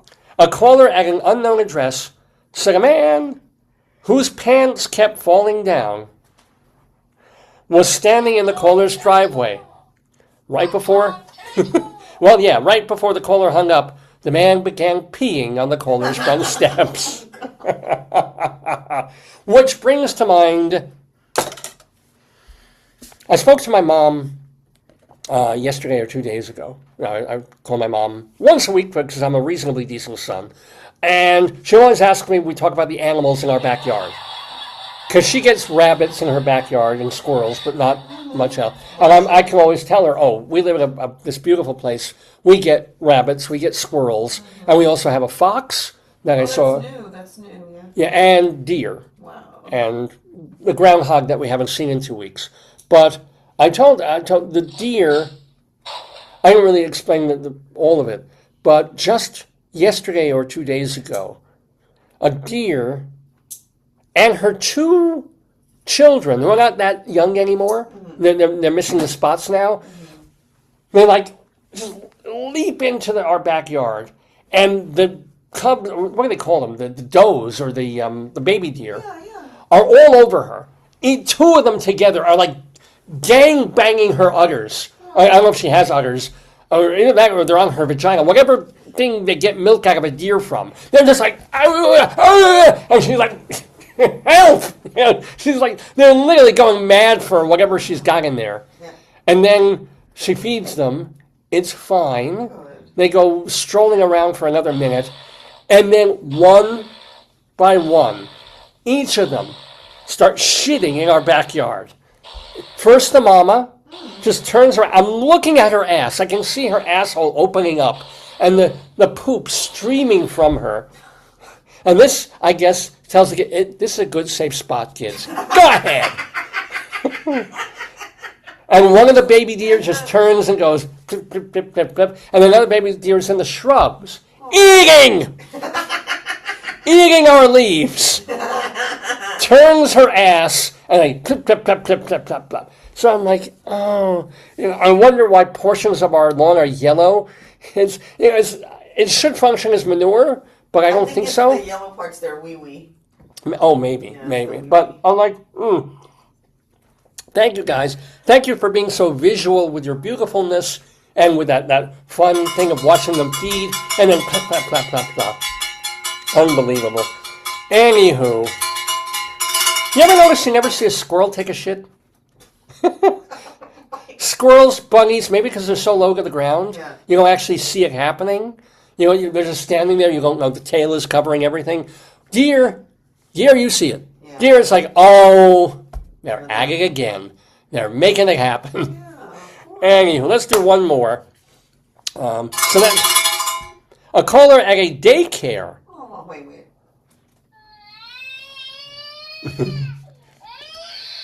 On 16th Street said a man across the street was wearing a hospital gown, and the caller was, quote, tired of getting mooned. Everything this week is people taking out their dicks, people showing their tuchuses, people keep your clothes on, everybody. Why is people... Maybe they picked the stories for a theme, I think. Oh, maybe. Yeah, I'm sure they did. Yeah. Shine on, hospice moon. Hospice. No, where was it? It was, wasn't a daycare. Oh, Oh, a daycare. A hospice is where people go to have a good death. Yeah, but a daycare is children. Why would a man be wearing a hospital? He's across the street. They just see him. Oh, he's at the daycare. Yeah, oh, he's across the street, and the woman's playing with the yard with the little ones. And she remember, like when we were in Argentina, and we looked out, and we had a yes, Picasso tell them. This is going back 20-something years, but I was there to cover the Argentina version of the ASE Awards, Argentina's version of the Tony Awards, and wonderful hosts, Jorge and Alejandro, were showing us around, and they got us a pension to stay at, this very nice little hotel in Buenos Aires. It was like the Ritz or something, or the Plaza. It was nice. It was called the Ritz. And then, but we looked out on the balcony, and every morning there was this like 60-year-old man with like a pit bull kind of thing that looked like him. Yeah. And he would exercise either naked or wearing a thong that makes your thongs look like granny panties. There was like a string with and he was so big that you couldn't really tell if it was his sack. But he was just out there exercising naked. Yes. I'm like, okay, good morning. It was the roof of his house, but it also faced a hotel. Yeah. It's okay if it's your house, but we weren't on the top floor. There were a lot of people looking at that. Oh yeah. Why it couldn't be the Olympic women's volleyball team, I don't know. Because no, it's this guy. David, it was Argentina. But that was, yeah. So then, you're right. The folks at the daycare, which I understand why they would not want to see a man with his tuchus out. Unless it was a hospital daycare, maybe. Yeah. And they all started saying, I'm being followed by a moon shadow, moon shadow, moon shadow. Close your robe, it's a moon shadow. And then he turned around and started shitting on the street. Remember we saw past the daycare where they were all playing in the pool and the kids were screaming because it was freezing. They were forced to play outside the pool. And basically this daycare was facing a parking lot. It was like the least... Yeah. It's an industrial sort of area parking lot, and they had a daycare there, and kids were in a kiddie pool, screaming. It's also near the train station, so maybe that's why. Oh. Like they drop the kids off and then catch the So the parents are hoping that one kid will run away and get smushed. No, that they can go into the city. Anywho, that, my friends, is Greeley Times for this Saturday, September 27th, 2025. Mr. Horace Greeley was no fool. Oh, he was not. I'm sure that you'll agree with me that Greeley was no fool. What he is getting at is that Mr. Greeley was no fool. Yippee-yi. Yippee-yi, yippee-yi, yippee-yi, yi-yi, yippee-yi, yippee-yi, yippee-yi. Yippee! Bye! Ladies and gentlemen, it's about 25 to 11 in the morning time, Eastern time, here in the Daverhood, as we watch the 1001st episode of the Dave's Gone By program. We're calling this one Big Mac in honor of Phonograph DJ Mac, a.k.a. Michael Cumella, who was our guest earlier in the program. Remember, he's playing at 1 o'clock today with his band, playing old school stuff from the 30s, 40s, 50s, not quite big bands, but more jazzy, bluesy things. And you can hear him as part of Asbury Park's Porch Fest. Very specifically, he and the band will be at a porch at 808. Oh, it's the most wonderful thing. I wish we had that here. The bands all play on porches of houses all along Asbury Park. Oh, wow. And you just go from house to house to house and hear music. Is it like for Bruce Springsteen? Well... probably not that kind of. I think it's all sorts of genres. A lot of Americana, a lot of folk, but probably other. How did it start? I don't know. I'll check. It's called the Asbury Park. Heard of it? Only when I started looking up Michael Cumella. Oh. But if we were in New Jersey, we probably would have heard of it. Asbury Park Porch Fest. Welcome. Okay. 9th annual. So they've been doing it for almost a decade. It is, check this out. It is the largest porch fest in the Northeast. Really? So, which means, A, it's not the only porch fest. But also, yeah, there are more of them. And it's the largest one in the Northeast. I've never heard of it. No. Like, I've never heard of the concept of a porch fest. Now, there's a rain date of next Sunday, but I think... It's on people's porches. How can... Oh, because people are walking around to see the other people. Is that why? I think so many people are checking this website out that it's not loading, which is a very bad thing for the day that something's supposed to be on. Let me see if I can get it on Facebook without my loading. Here it is. Yeah, be careful. Here we go. 2025 map and schedule are available at apporchfest.org. Asbury Park. apporchfest.org. So it's just really cool. It just sounds lovely. Established in 2018, a nonprofit org dedicated to enhancing and uniting the local community. And it supports Asbury Park nonprofits that foster the arts and aid undeserved areas of our community. So yeah, yay for them. Really, seriously, yay for them. That's very cool. And I wish we had something like that here in. I would totally attend a Porch Fest. Walk around, and especially if there's like food trucks, and you can listen to a little music, get a little food, get a little more food, get some more food, listen to a little music, get some dessert, get some food, get some more dessert, get some more food, hear a little music, get some food. I hope they have potties. People going to use people's bathrooms. You're going to go in someone's house, like. Well, I don't know how else they do things with neighborhoods. They probably have porta potties and things lined up and things. I assume they do. And maybe like food trucks and stuff. That's what I would do. Yeah. Because food trucks that can move around too. And kids with lemonade stands. I hope there's kids with lemonade stands and homemade pie. No, I buy into this. It's the reason I've always kind of loved suburbia. It's the American version of a fete. Yes.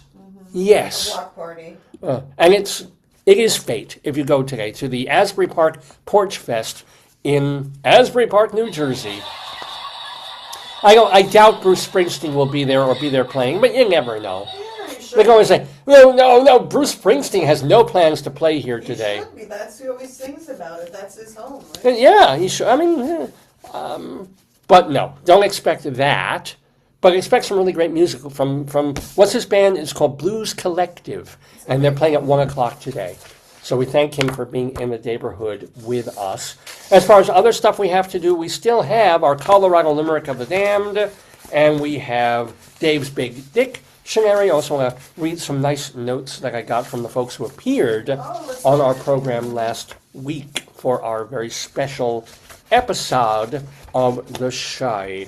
So, what else? Is there any other... Oh, you have someone. Did you see this one? Oh, that's a long... From... Oh, Vincent James. Isn't that nice? I can't reach it. Now, Vincent was on with his partner in crime, Joanne Pierdomenico, on last week's show. Duo. And he reposted the interview that we did with him last week. He wrote a long thing. You saw that? We had a one-of-a-kind interview earlier this month with Dave Lefkowitz. It was only 7 days ago for episode 1,000 of his podcast, Dave's Gone By. Yes, 1,000 episodes. That's just amazing. Congrats again, Dave. Thank you, James. Or Vincent, excuse me, Vincent. Yeah, Vincent. We had planned to be near Cape May for a family get-together when the interview was scheduled and thought, maybe a Cape May sunset in the background would be cool, because it was right around sundown. I was going to interview him. But the weather had other ideas. So we skipped Sunset Beach and went for the main Cape May beach, and we did the interview in 30-mile-an-hour wind with surfers taking advantage... I lost it. Surfers taking advantage of the... You found it?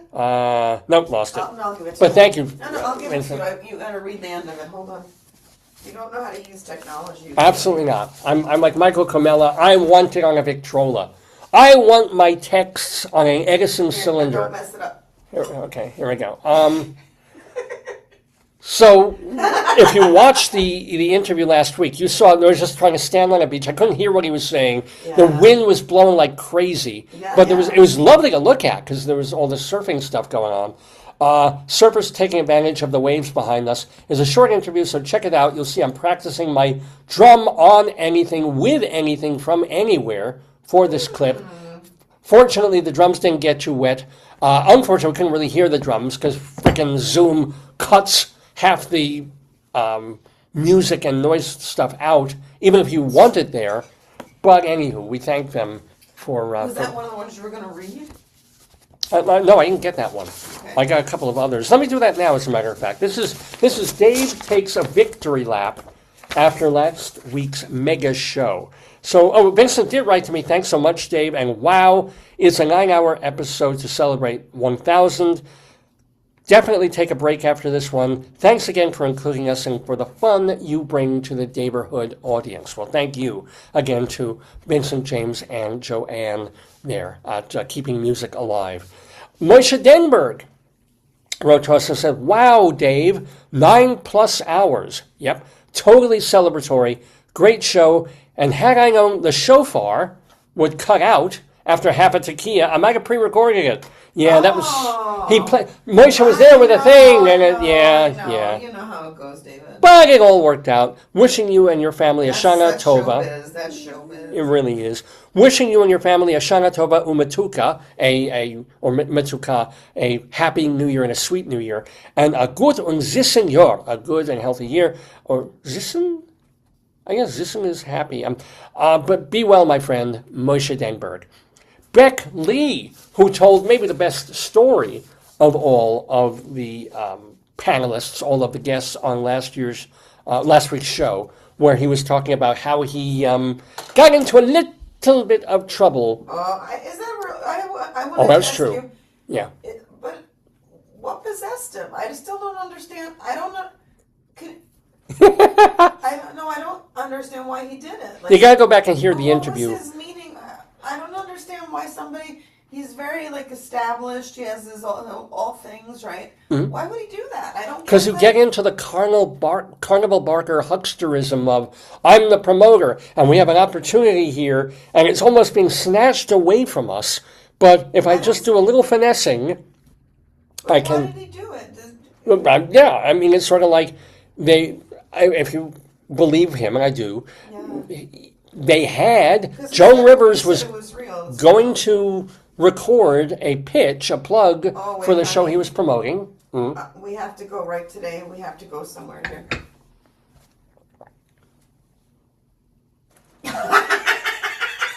Guess where we're going to today and tomorrow? Oh, this is Virginia, though. Who cares? Oh. Look at the picture. Come on. I want this so much. The Williamsburg, Virginia Pancake Festival. Look at the little pancake covered with butter and syrup. Happy. It reminds me, maybe it's their version of Potato Day. I know. We have to go. And then Brian Gary posts Eggy Cantor. No, these are your friends. And then you have a lot from, Michigan. Oh, I want to go. And by the way, I'm going to break from this Dave Takes a Victory Lap to talk about this. We were watching the Great British Baking Show the other day. And one of the things that they had to do was make flapjacks. Now, no, it wasn't flapjacks. Yeah, it was flapjacks. And I know what flapjacks are. Was it flapjacks? Yeah. Okay. But a flapjack to me is just a synonym for a pancake, right? You make pancake batter and you put it on a griddle, and then you put on, I don't know, a compote or a big old compote heap, and then chocolate chips and pecans, and you got pancakes. Flapjacks, I don't know what the hell they were doing, but those are made over there in the UK with oats and all these other ingredients. As a whole, please ask, what the hell are flapjacks? Oh, it is different.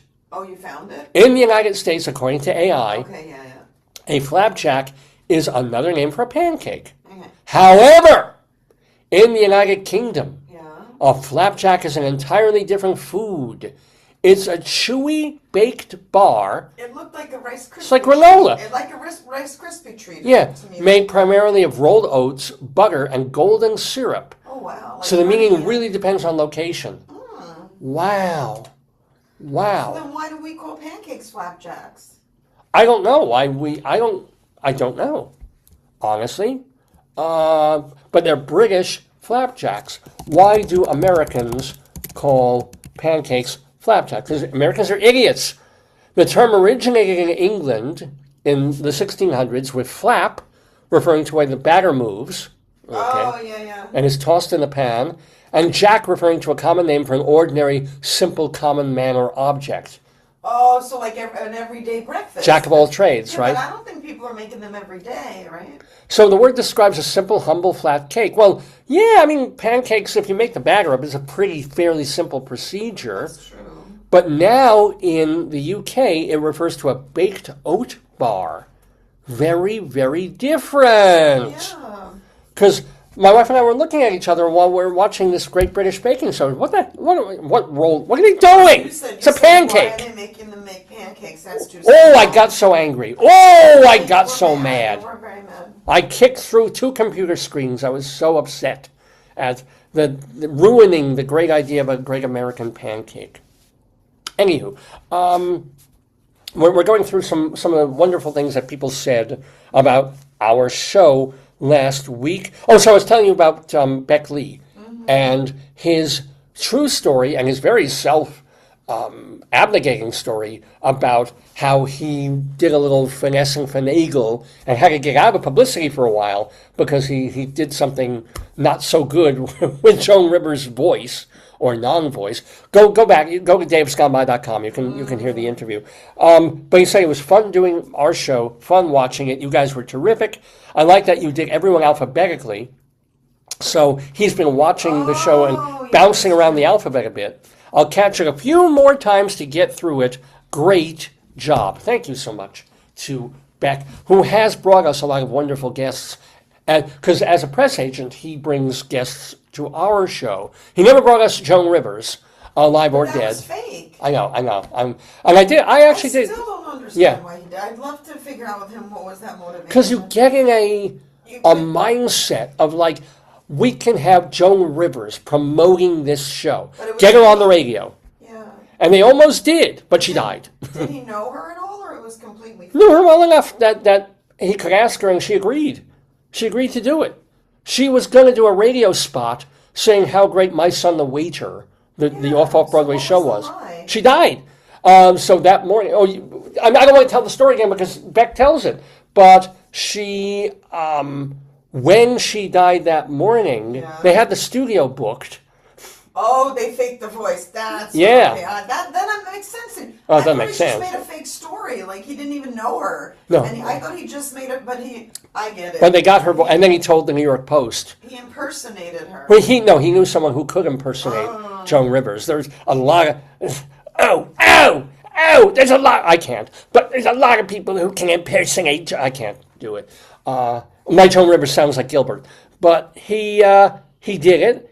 And then he let slip to the New York Post that this was her on her death day. In Ellicott City, they have this farm event. Mm-hmm. One weekend they have nature and art, and the next weekend they have touch a truck weekend. You can touch a farm tractor. Okay. Alrighty then. Fall festival. I get the fall festival. The truck touching event. First of all, you have to ask permission. For children, they like it, you know. You have to go to the truck and say, "Is it okay if I touch you?" Okay, not in a sexual way. Is it all right if I put my hand on your bumper and squeeze? I forgot what did his name write? Who? Beck? Yeah.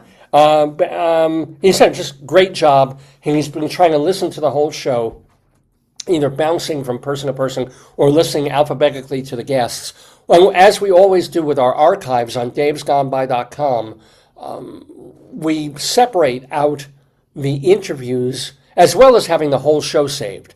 But you can also just go through the individual interviews, not just of last week, but since we've been on the air, hundreds, believe me, hundreds. And I went through them 2 weeks ago. Hundreds of interviews. David, a local place is doing a Murder on the Orient Express in October. Where? What local? How local? Is it Everyman? No, it's here by us. Oh, really? Yeah. We go see it? Pardon me. You want to do your gross thing? I have to. I do want to do our gross thing. So my wife is going to do something gross in the bathroom, which allows me the time. I can't wait for her to leave the room. But ladies and gentlemen, 5 minutes before I went on the air today, I'll cue you. I will ring. You have the bells. I'll blow the air horn when it's safe for you to come in. Oh, great. So, ladies and gentlemen, I started doing this a few weeks ago, months ago even, when post-COVID, and also I'm 61 years old, I start getting old man phlegm in the old lungs and throat and places like that. And if I don't do a lot of talking beforehand in the morning, I like my coffee with milk and sugar. It's like I get the buildup. I get the old man buildup, and it becomes hard for me to talk until I expectorate whatever gunk is in my throat and lower trachea. And so one time I got on the air. I hadn't talked much that Saturday morning. And I was like, and I brought up phlegm. Literally, while the show was live on camera, you didn't really see it. And you know how a person who's on the air will make hay of whatever happens. That's part of what you do, is you're improvising and you're going with whatever happens. If you're on stage in a show and you forget your lines, you kind of fumble around and work through it till you get your lines back or somebody helps you. Same thing. Oh, I'm in the middle of trying to do a monologue. I just hocked up some phlegm. Let me not ignore that, as any sane person would. Let me make a segment out of it. So I thought, hey, I've coughed it up, I've saved it here.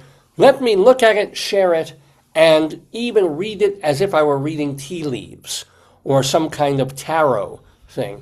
So I have, for this episode of the show, 5 minutes before we went on the air, I was coughing, I was hacking, I was almost dry heaving a little bit. And I was like, I may have a segment. We call this segment My Old Phlegm. So, ladies and gentlemen, if you don't want to see this, maybe tune back in 2 or 3 minutes, or find something else to watch just for a little bit, or close your eyes, because this segment is My Old Phlegm. Here we have the phlegm that I coughed up just before the show. Huge, right? That's major. A little bit yellow, a little bit green.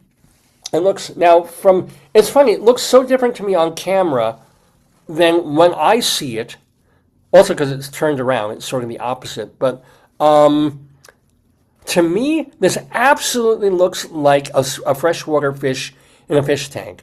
It looks like maybe one of the clowns, not the coloration, of course, but you see the fin over there, there's a fin on top, there's the head, and then sort of the body of the fish moving along. So it's more like looking at clouds, like Charlie Brown and Linus lying on the ground looking at clouds. Here is my phlegm fish.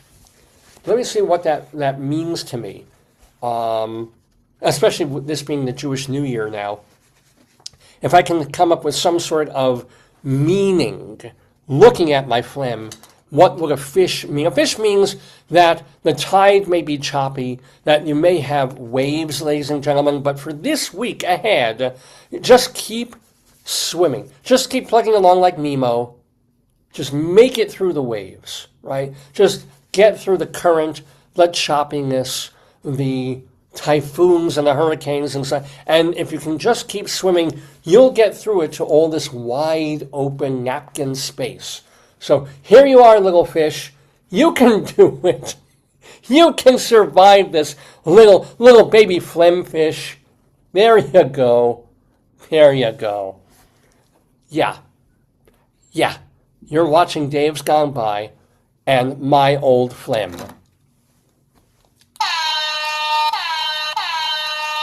It's safe.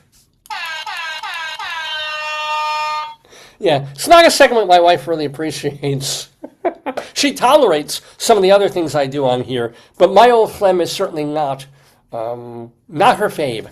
Anywho, we're also going through the Dave Takes a Victory Lap thing of folks who were on the show last week and sending us a nice note about our 1000th episode and being on it. For example, Andrew Goffman, the playwright and actor in The Accidental Pervert, and Charles Messina, the guy who directed it and has also directed a bunch of other shows, including one that has Broadway aspirations in a year or two. They both say, "Hi, Dave. Thanks for having us on to celebrate your 1000th episode. Here's to 1,000 more. P.S. Here's another name." If you remember, they were trying to make a goof on, like, my wife came up with the name of the show, Dave's Gone By, and I came up with Daverhood. So they were thinking of other names for the show. They thought of this one, Hopelessly Devoted.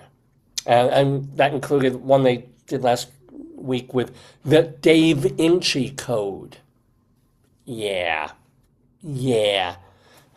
I'll stick to the comedy. No, that's actually very cool. Thanks to Andrew Goffman and Charles Messina for their kind words. And Chuck Muckle, best name ever. Actor Chuck Muckle says, Dave, thanks for the chat. He forgot to mention that he has had 2 quirky jobs over the years. One, he played, in terms of acting, he played the piano.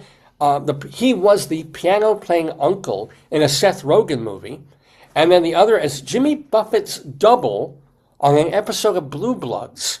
And he says the beat goes on. Certainly does for Chuck Muckle. We thank him and all our guests, as well as Soda, John Soda James. Thanks, Dave. It was great talking to and seeing you.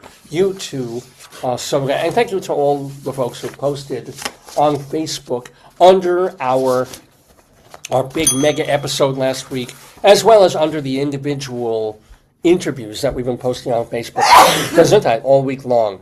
So really great to have you on. If you missed any or all of last week's show, or the show from 2 weeks ago, or a show from February, or from February 21, or Gesundheit, from February of 2009, okay?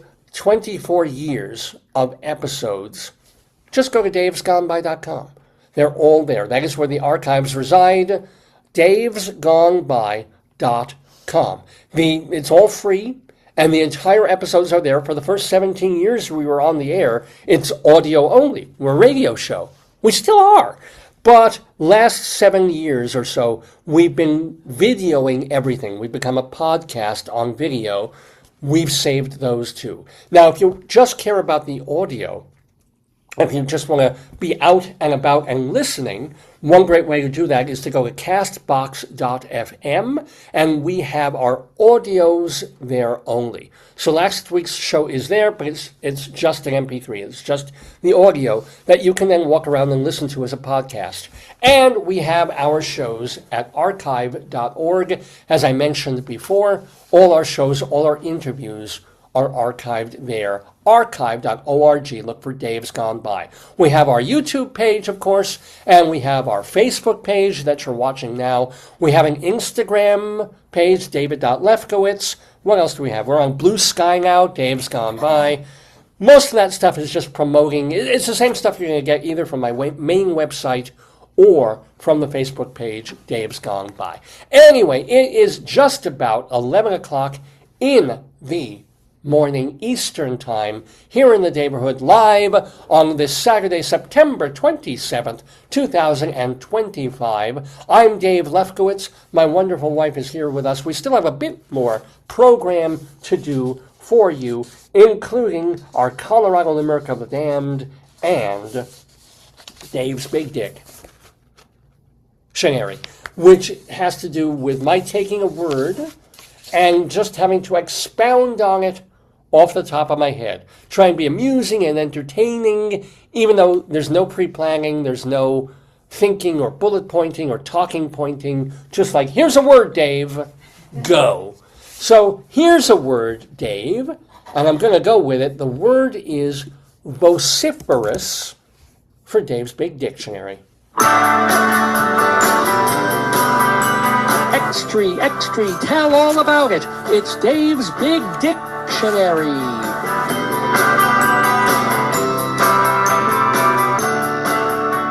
So, Dave's Big Dictionary, indeed. Let's take a look at the word vociferous from Merriam-Webster. Word of the day, Merriam. Let's see, I gotta get my glasses on for this. An adjective meaning loud and forceful. Let me get away from AI. Vociferous, an adjective, describes people who express their feelings or opinions loudly and insistently. It is also applied. Use your microphone. Oh, right. It is also applied to things such as objections that are expressed in such a way.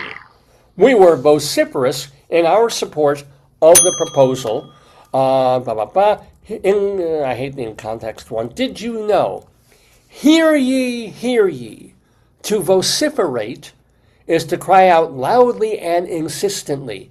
Those who vociferate qualify as vociferous, especially when they're loudly or insistently showing their support for or displeasure in something by hooting and hollering.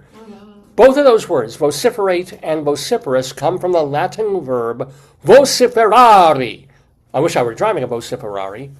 A combination of vox, meaning voice, and fere, meaning carry. Well, how do you like that? So voices carry is really vociferare.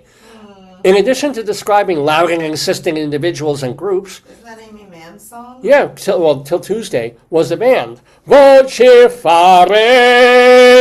Oh no, vociferare. Critics, crowds, fans, etc. Alpaca. Vociferous can be used for anything characterized by loud insistence, as in vociferous complaints, vociferous defense, and vociferous support. So kind of cool. So what am I going to talk about with vociferous? I'm finding myself, unfortunately, sometimes fortunate, sometimes unfortunately, being loud and insistent. So I teach 2 classes at a local institution, and I should be institutionalized. And I teach English, compositional English. Oh. What? They have fall activities for Alpaca Farm. Yeah. We're going, but I don't know where it is. Well, primarily, you click on the thing and click on the thing and click. So I teach these 2 classes, and I teach one after the other. They're 75-minute courses. And my first class, I'm having a really great time. And I feel like I'm getting on stage, because that's how I feel like when I teach. There's a lot of llama farms. Cool. I feel like I'm getting on stage, and the spotlight's hitting me, and I'm trying to include the students too, but essentially it's about me and trying to get across certain things about writing and composition and essay formatting and so forth. So I'm in it. I'm really in it. And I like to think that the students are in it. And then I get like a 15-minute break, and I've got to do the same exact thing over again. I've done this for years, and it's not a big deal. But the room has become warmer. It's closer to lunch. It's literally directly lunchtime. And it's amazing how one audience can be one way and another can be sort of another way. And I feel the difference. And I feel they're all great kids. But the second group is just a little less into it. They're more likely to be, sneaking looks on their phones, trying to do some other work while I'm doing my thing. They're all, and I feel it. And I'm trying to bring the same energy that I do to my first class.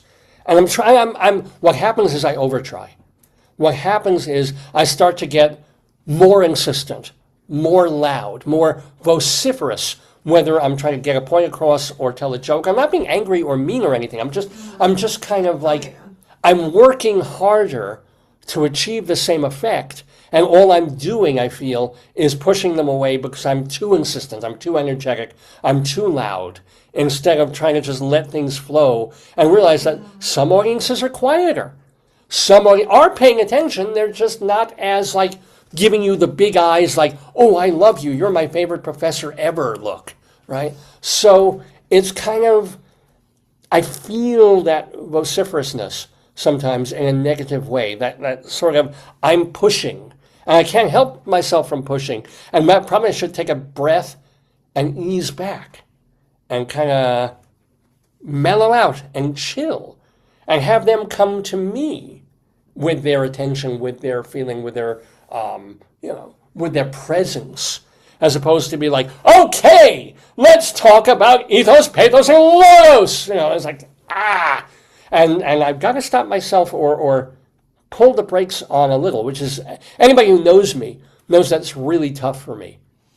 That's true. It is. I mean, there was one time I think I was doing, I think Rabbi Saul was doing Shalom Dammit like 3 times in one day.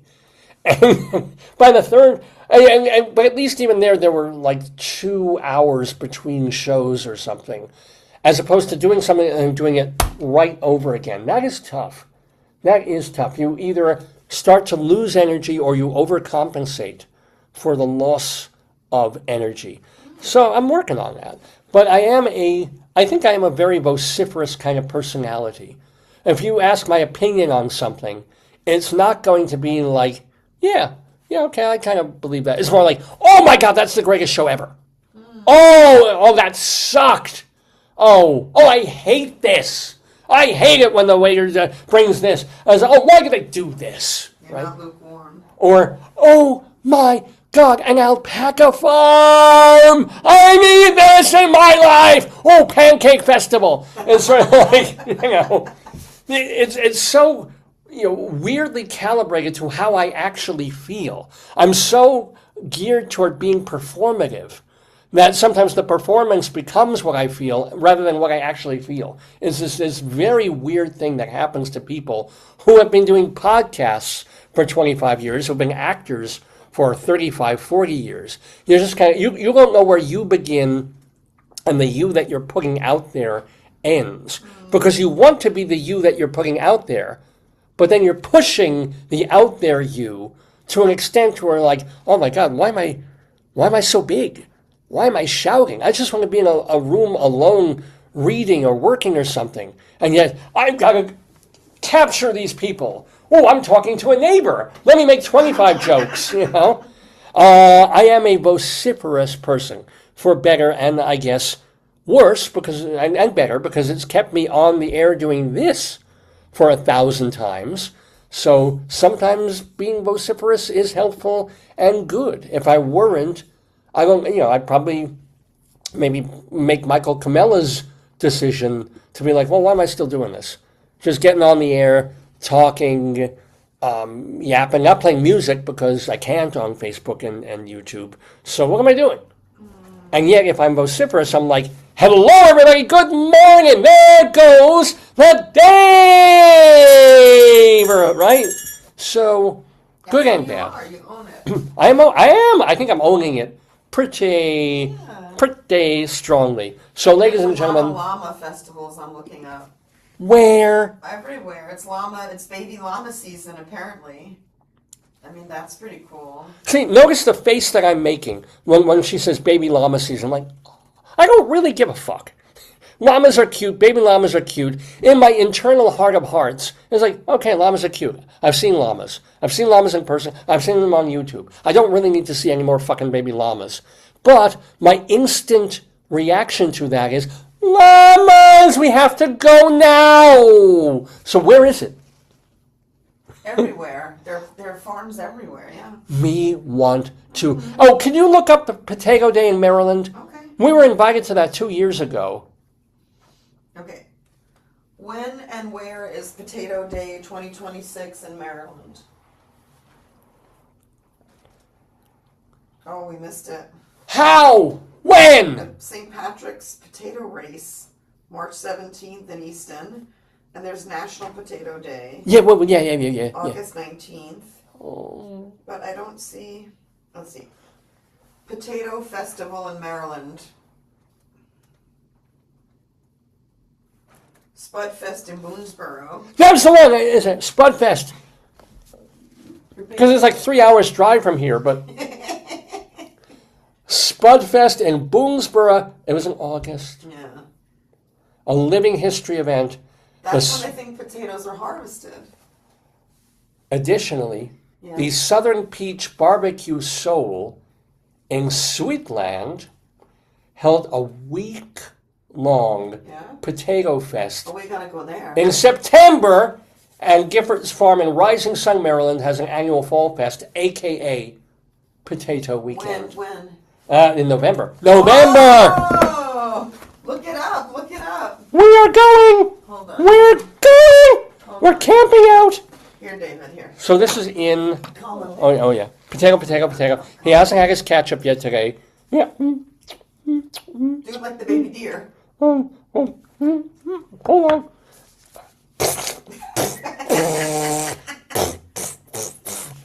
Okay, he's better now. Thank you. There's all these festivals and we're missing them. Oh. Well, we have to find out. I mean, maybe with our friends. Yeah. Remember we went to that nice wool festival? Maybe I there's know. Other... I don't know what kind of Harvest Festival, Right. October 4th, but I don't know where these places are, David. Well, we have to get on a map, but they're not close. We're in northern Maryland, away from a lot. Maybe we of... could go with our friends on October 4th near where they live. There's a That's next weekend. Fall for Local Festival. Okay. I'm down. There's a lot. Yeah. I don't know any of these things. How would we know these things? I know. I mean, I don't want to drive more than 10 miles in any direction. I won't get on a highway. Here, So I'm limited. This is the other one. This is Hagerstown. Well, that's the old one. Old. We missed it a month ago. Yeah. What does it say? Tell people. Spud Fest. We have to mark it on our calendar. Yes. Living History event. Location Washington County. Ag Center in Boonesboro. I could probably learn to drive there. We could figure it out. It is a fun-filled Yeah. potato festival Wow. that celebrates Washington County, Maryland's oldest crops and traditions.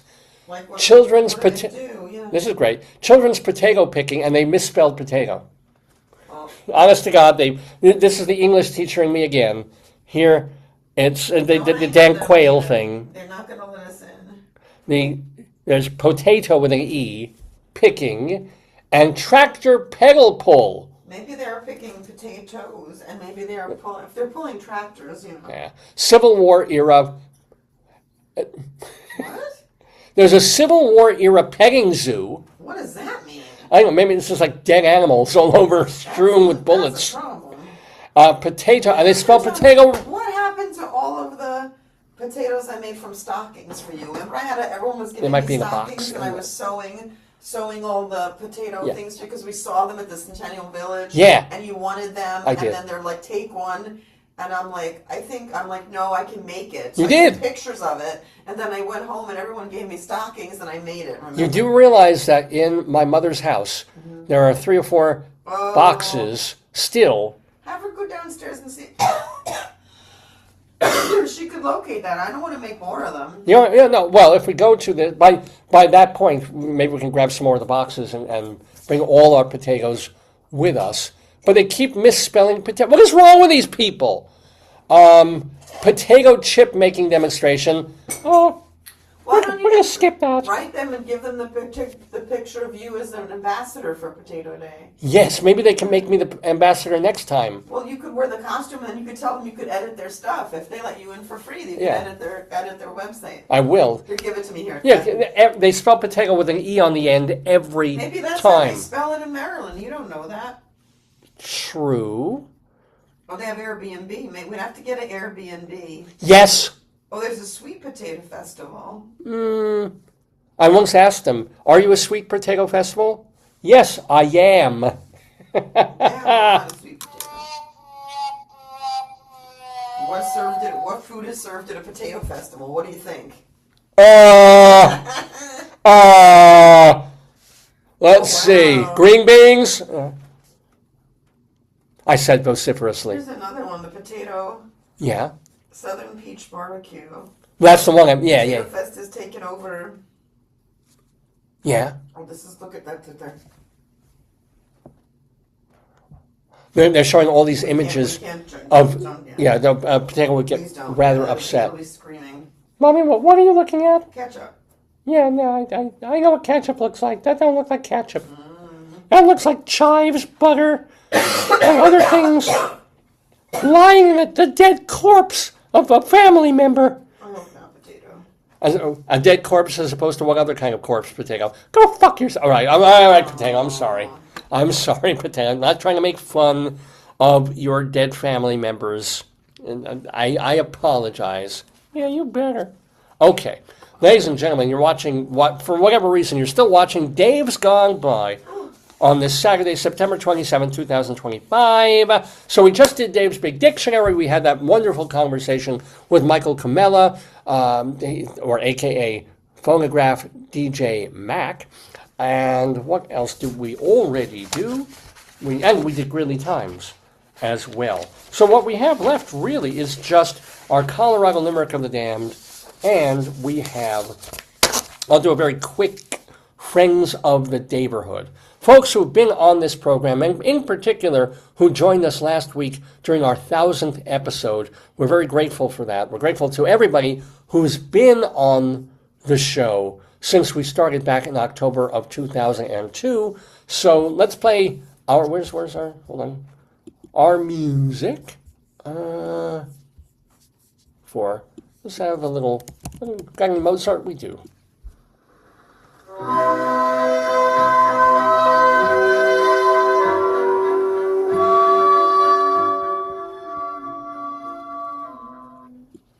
So I want to let you know that Larry Kerwan's musical Rebel Girl is having a reading at the New Brunswick speaking of New Jersey, New Brunswick Performing Arts Center, and that is tonight. It's Rebel Girl, a reading of a new musical by Larry Kerwan. Randy Packer, my high school friend and colleague who directed me in my first show ever last year of high school and is now involved in a theater company in Texas.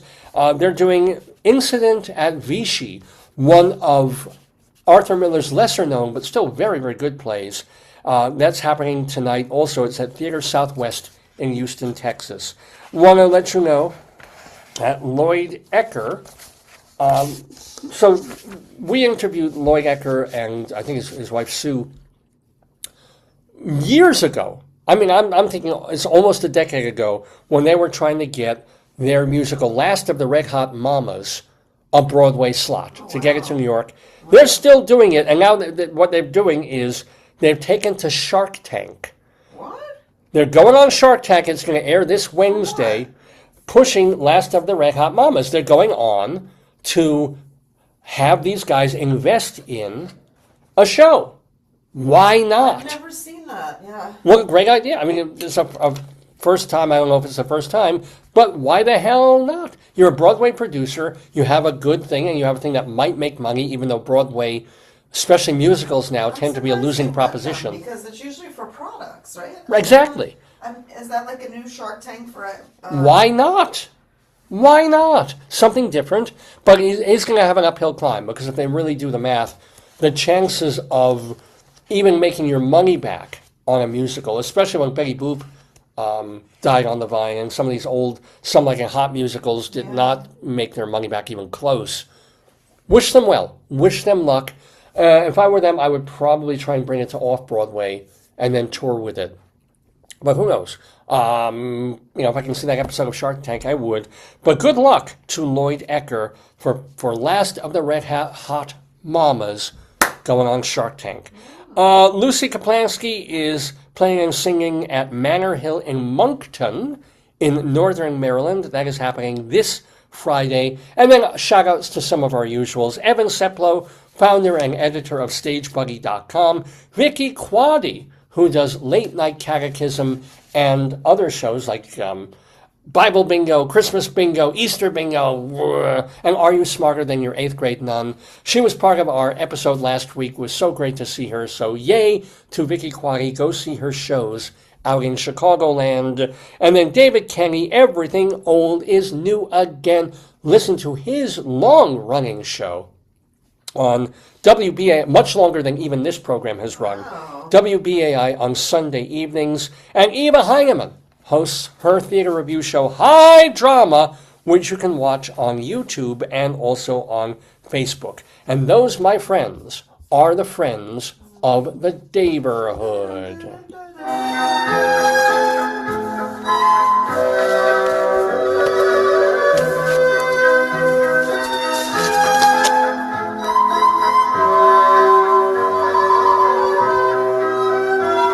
Thank you.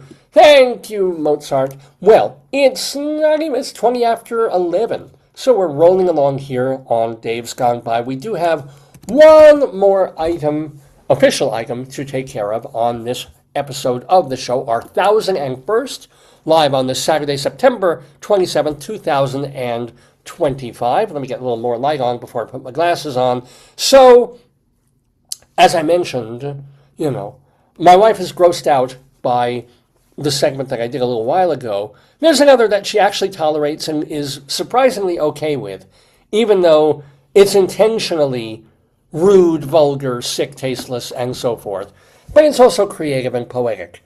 Of course, I'm talking about our Colorado Limerick of the Damned, because for many, many years, she and I lived in northern Colorado, and I decided to write a poem about as many places in the state of Colorado as I possibly could.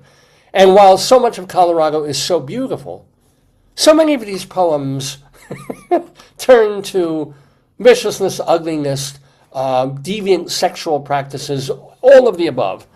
And yet I am so proud of them. I've written more than 300 Colorado Limericks of the Damned. If you want to see all of them, just go to my other website, davelefkowitz.org. davelefkowitz.org, that's where all my writings are collected, my one-act plays, my full-length plays, my song lyrics, my interviews, written, published interviews and news items, theater reviews.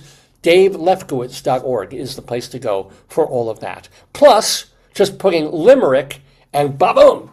If you have any idea what an eccentric lunatic I am from watching this show, this will double down. Because if you start reading limerick after limerick after limerick after limerick, you're just, you're going to call police, ice, fire people, the rubber room crew, just to say, wow, how is this man even allowed to function in society? Why are we letting him near, forget teenager, near anybody? How is this man allowed in public? I wonder. But anywho, we do have a brand new Colorado Limerick of the Damned for you today. And we're going to Fort Rankin, Colorado. Fort Rankin, Colorado. Never heard of it? I'm going to tell you a little bit about it and then share my poem with you. A limerick is a comic verse of 5 lines, in which lines 1, 2, and 5 will end with words that rhyme, and likewise verses 3 and 4 also end with words that rhyme. So this is a limerick. Rocky Mountain.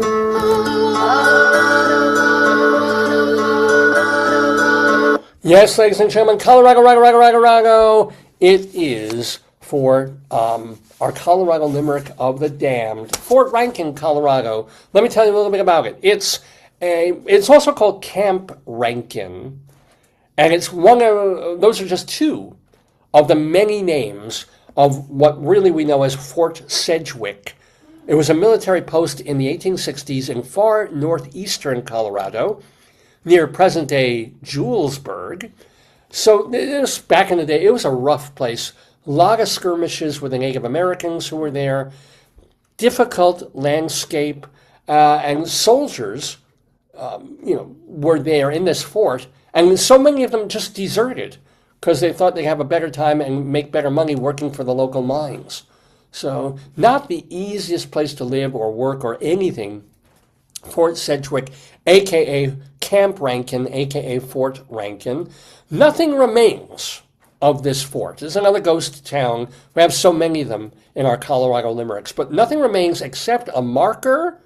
All the other structures and other stuff that they did preserve, they moved to Julesburg. But we're not talking about Julesburg. We've got a limerick to read about Fort Rankin, Colorado. Our Colorado Limerick, of the Damned. I guess I should really be thanking that hooker I met in Fort Rankin. She snubbed me one morning with this frightful warning. My pussy be deep, but it's stankin'.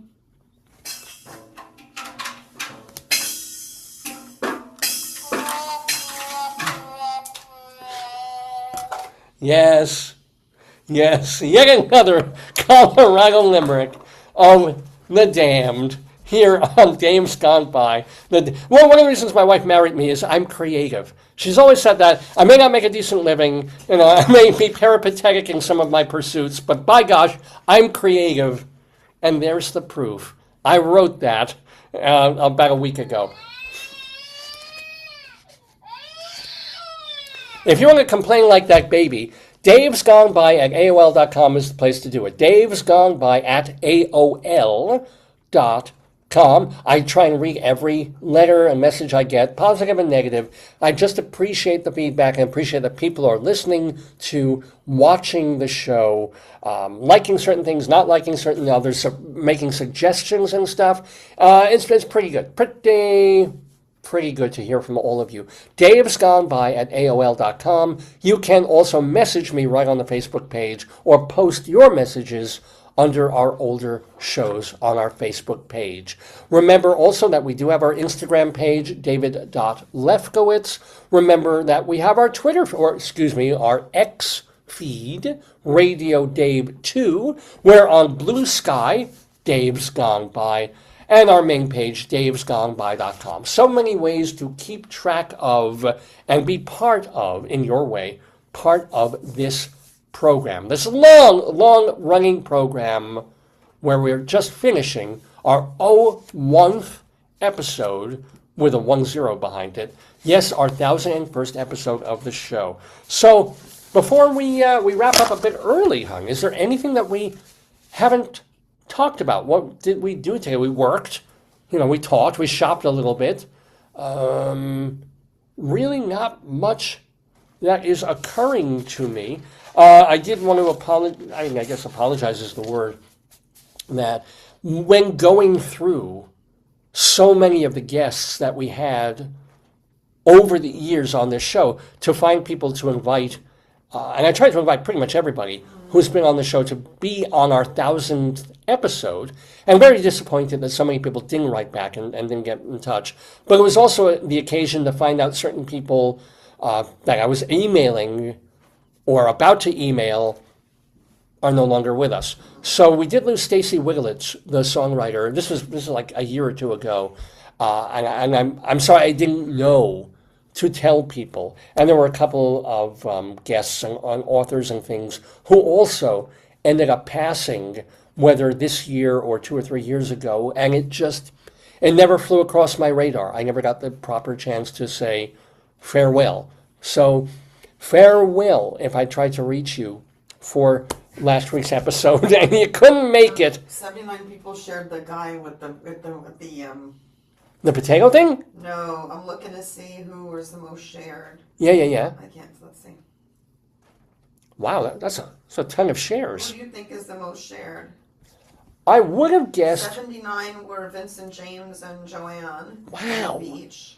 Wow. I'm looking to see. 56 was Ozer. Yeah, my friend, he wasn't even on camera. No. My oldest friend in the world, Ozer Teitelbaum, was our final guest last week. I'm lying. It's 56, not only one share. I'm looking at the shares. Let's see. Oh, okay.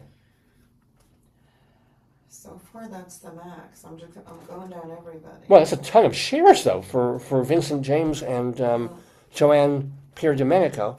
Mm-hmm. Who else? I'm going down. There's one more. I do want to thank one more time all the folks who did respond last week to our request to be on the program. Very appreciative, even for the folks who wanted to, but who took the time to say, I could have been, I was going to be, but I'm sick, I'm traveling, I'm this. Fine, great. We love you. I'm not counting views. Okay. Who else is? Everybody comes to 50, 60, 70 views, but I'm counting. Oh, wow. I love the fact that there's so many views. 44 views, 50 views. Wow. Oh, wait, sorry. I have to go down all the 63 views. You and Becky. Wait, no, you and... Becky Shaw, the playwright? That's kind Not Becky Shaw, Becky Schmidt. Lee, Beck Lee, wow. Yeah. Yeah, so the one with Vincent James and them, it got 81 views, and then at one other place it got that's the big one, yeah. Yeah. Well, also, it was they went to a location, so it's really fun to watch. It's eye-catching. Yeah. But no, a lot of 44, 36, 49, 27, 47, 25, 31, 94 views. Wait, what got 94? Who do you think? So it's a person, it's not the actual show itself. No, it's you talking to somebody. Yeah. I would have thought Jane Sibley, but it's probably not. I'm only up to... Maud Maggart, or Brandon Maggart? Colby. Michael Colby. Yeah. Interesting, okay. I'm going through... so forth. My wife is scrolling through our Facebook where we posted So that's what all I the think is interviews. There are a lot of over 50, a lot, yeah. I think that's wonderful. I think it's great that they're shared, that people are watching, if not the whole program. And some people are commenting and tagging you and thanking you. You saw? Well, once that if you get a chance to be on David's show. I think I saw that, I don't know who that was. Too many for me to So count. many people, yeah. Yeah. Oh, by the way, coming up in not next week, but 2 weeks, we've got a very, very cool, speaking of radio, speaking of someone who's been on the radio for a very, very long time, and then rather abruptly no longer on the radio to no fault of his own. I'm not going to say the name, but it's someone that I've known for 30-something years. I'm not close friends. Is it Dr. Demento? Oh, no, Doctor. No, but there's a fella who, if you think, shall we say, free speech isn't under attack under current circumstances, public radio is having a fun time of it. And public radio is hurting. And one thing that a company does when it's hurting is it starts cutting. So we've got someone that, if you're a New Yorker and you listen to very cool radio over the years, you might not even necessarily know, but someone who's on the radio, a morning show host for decades on a radio station, just got his pink slip about 2 weeks ago. He's in shock, quite honestly.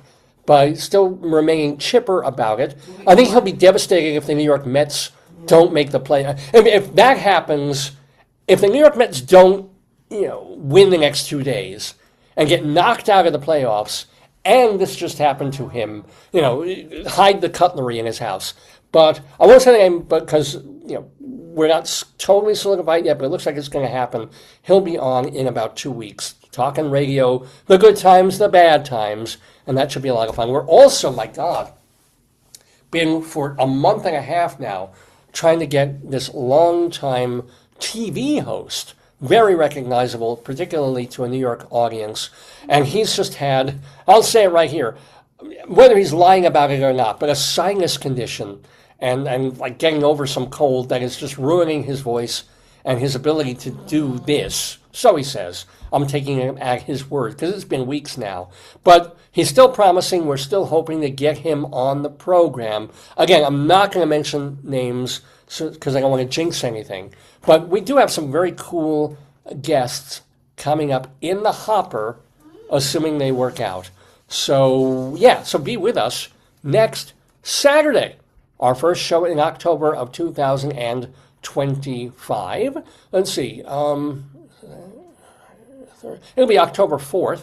I'm presuming that we'll be here and doing not 01, but 02 in this next gen iteration of the Dave's Gone By show, which is the same old Dave's Gone By show. So let me thank one more time Michael Cumella. And his website is michaelcumella.com with one M, well, two M's if you count the M in Michael. michaelcumella.com, 2 L's in there. And most importantly, if you're in New Jersey, hustle over to Asbury Park for 1 o'clock in the afternoon because he and the band Blues Collective, the band that he's in and that he formed, Blues Collective, will be playing on the porch at 808 6th Avenue. They're part of Asbury Park Porch Fest that's happening all day long. You can circulate all over the neighborhood and hear all these different bands, all this different kind of music. Sounds amazing. And so Blues Collective playing it specifically at 1 o'clock today, 808 6th Avenue in Asbury Park. Go to michaelcumella.com, and it's like AP Porch Festival for the festival info. Is this true? Oh, let me see. My wife found something. True? Oh, is that true? Were you the one who asked me this the other day? Someone asked me about break a leg. I've asked you to explain concepts before, yeah. So here's the deal. I didn't realize that. I had heard. I thought it was like break. What? Oh, go ahead. But when I heard about the phrase years ago, it was explained. I never understood break a leg. Mm-hmm. It seemed like, oh, okay. So you say something bad happens, so something bad doesn't happen. And that seemed like what it was. And then I read somewhere that, no, it's got nothing to do with where break a leg came from as a show business wish, right? Yeah. What I had heard, and I guess I'm completely wrong, is that it had to do with the commedia dell'arte kind of actors and performers, where they would wear these costumes made out of like little starchy cardboard and things like that, and plaster. Yeah. So if they did well, if you had a performer who really did well, or did okay, at the end they would come out and they do a kind of a bow from the waist and come off the stage while the audience was giving their respectful applause.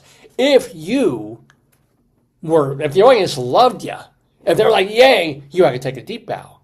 A deep bow where you bent your knees, and you bent them so hard that it breaks the thing that you're wearing. Oh, wow, I never heard that. Yeah, so it would fracture the plaster or the cardboard thing. Paper or whatever, So you should do so well. The audience should love you so much that you break your... But this, I think, is different. See if that... Here's another one. Is that real? Well, they could all be real. The theatrical expression break a leg originated in musical vaudeville days, so much later than... George. Yeah. Producers would have on standby as many different acts as possible to fill the bill. Oh, wow. It was not viable to pay every act. So if they didn't actually appear on stage or get to break the visual playing of the leg line for wingmasting, they received no fee. So in other words, if you weren't on stage, you didn't get paid. So break a leg means break the leg line. If they suddenly if the audience sees part of you or all of you, you get paid. You're part of the act. That's cool. I just saw that. That's from your... So break a leg became a good luck wish that you would be paid for a performance. That's in your... I'd never heard that, but that makes just as much sense. I didn't know. So I just... Oh yeah. Mine was always wound a testicle. I was like, you should go on there and wound a testicle, which women would look askance at me when I would wish them that. I didn't mean your own. Doesn't have to be your own. You have to think of that too.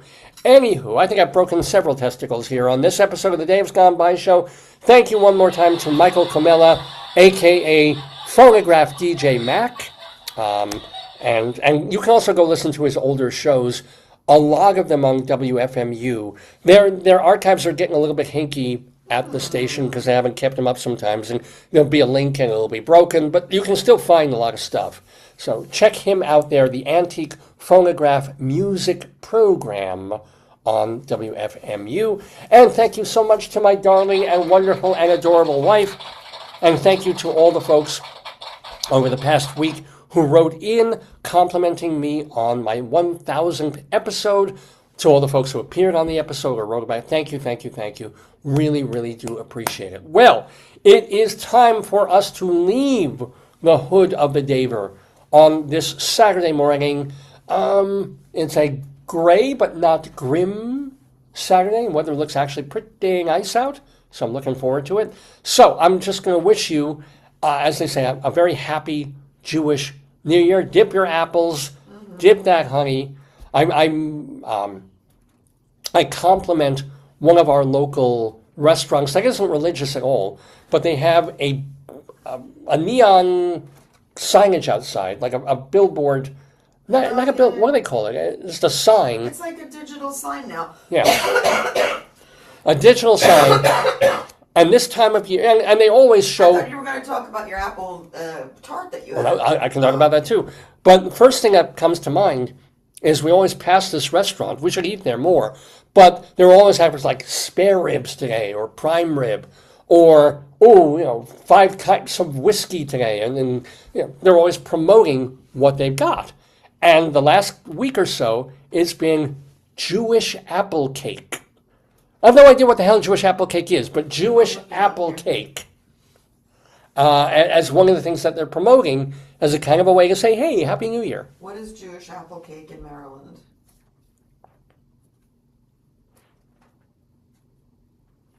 And it is, thank you, Jewish apple cake.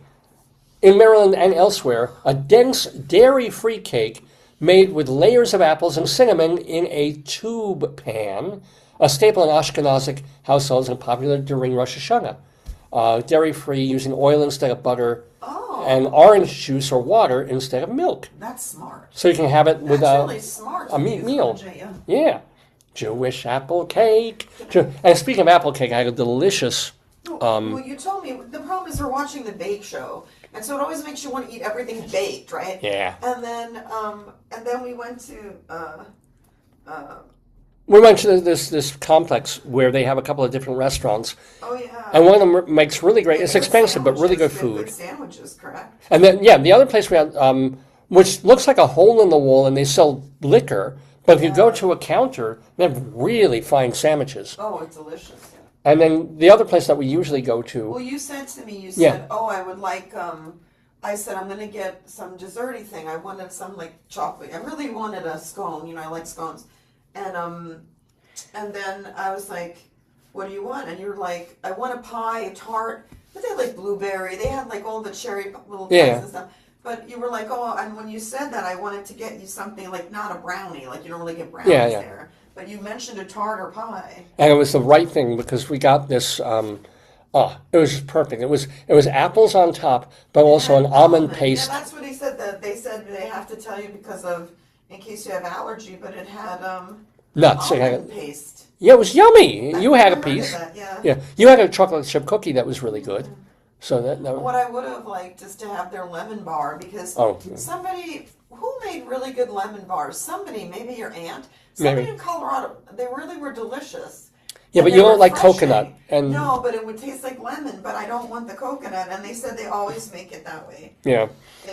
That's their recipe. Like, I guess people, they're known for that, so. So, as you can see, my wife and I are foodies. We will try, I will try everything. She has a more limited menu because she's vegetarian and has some other things. But still, we will, like, hello, good food, hello, we're there. So whether it's like the fancier place or even the place where you go in is like, wait, they have food here? Not just 7-Eleven kind of snacks, and you go and suddenly they're making delicious, deli sandwiches. This was called the cornucopias, just to give people a sense of... Oh, thank you for remembering that. It was... Oh, because it was a cornucopia to me would mean fall, but it had everything in it. It had you changed the cheese, you know. Capicola. Well, I had them put on Munster or something, or a slice of mozzarella. You like. Mozzarella. So yummy, and that was a highlight of our day. I think yesterday, actually. So yeah, food can be a highlight, ladies and gentlemen. It certainly is for me. Anywho, anything else? Any other stuff? I mean, nothing happened this week. Thank goodness. No, it's been such a shit year. I had to recover from your show. I mean, that was a... Yeah. I'm still catching up on my life from your show. It was like for a long time. Oh, Mommy, all you have to do in life is catch up. Wait. We're going to Potato Day. That's it. We're going to Spudfest. Oh, yeah. I also want to see the alpacas. Okay, well, fine. See, there you go. Okay, I'll bring the clothing. An alpaca. Potato's on it. He's on it. Ladies and gentlemen, that was Dave. It was Dave's Gone By. Happy New Year. Have an easy and light fast on Thursday if you're going to do that sort of thing. I know I am. I know. It's literally the only Jewish thing I do or celebrate, but I still do it. I don't. It's a thing. What can I tell you? So don't go near me. I'll have bad breath and I'll be cranky. At which point we should really sing the Passover song, Manish Tanah. But there you go. Have a fine week. Fine Jewish New Year to all of you. And we'll see you in the Daverhood. Days gone by. Days gone by. Days gone by. Oh, look, folks. I won. I won.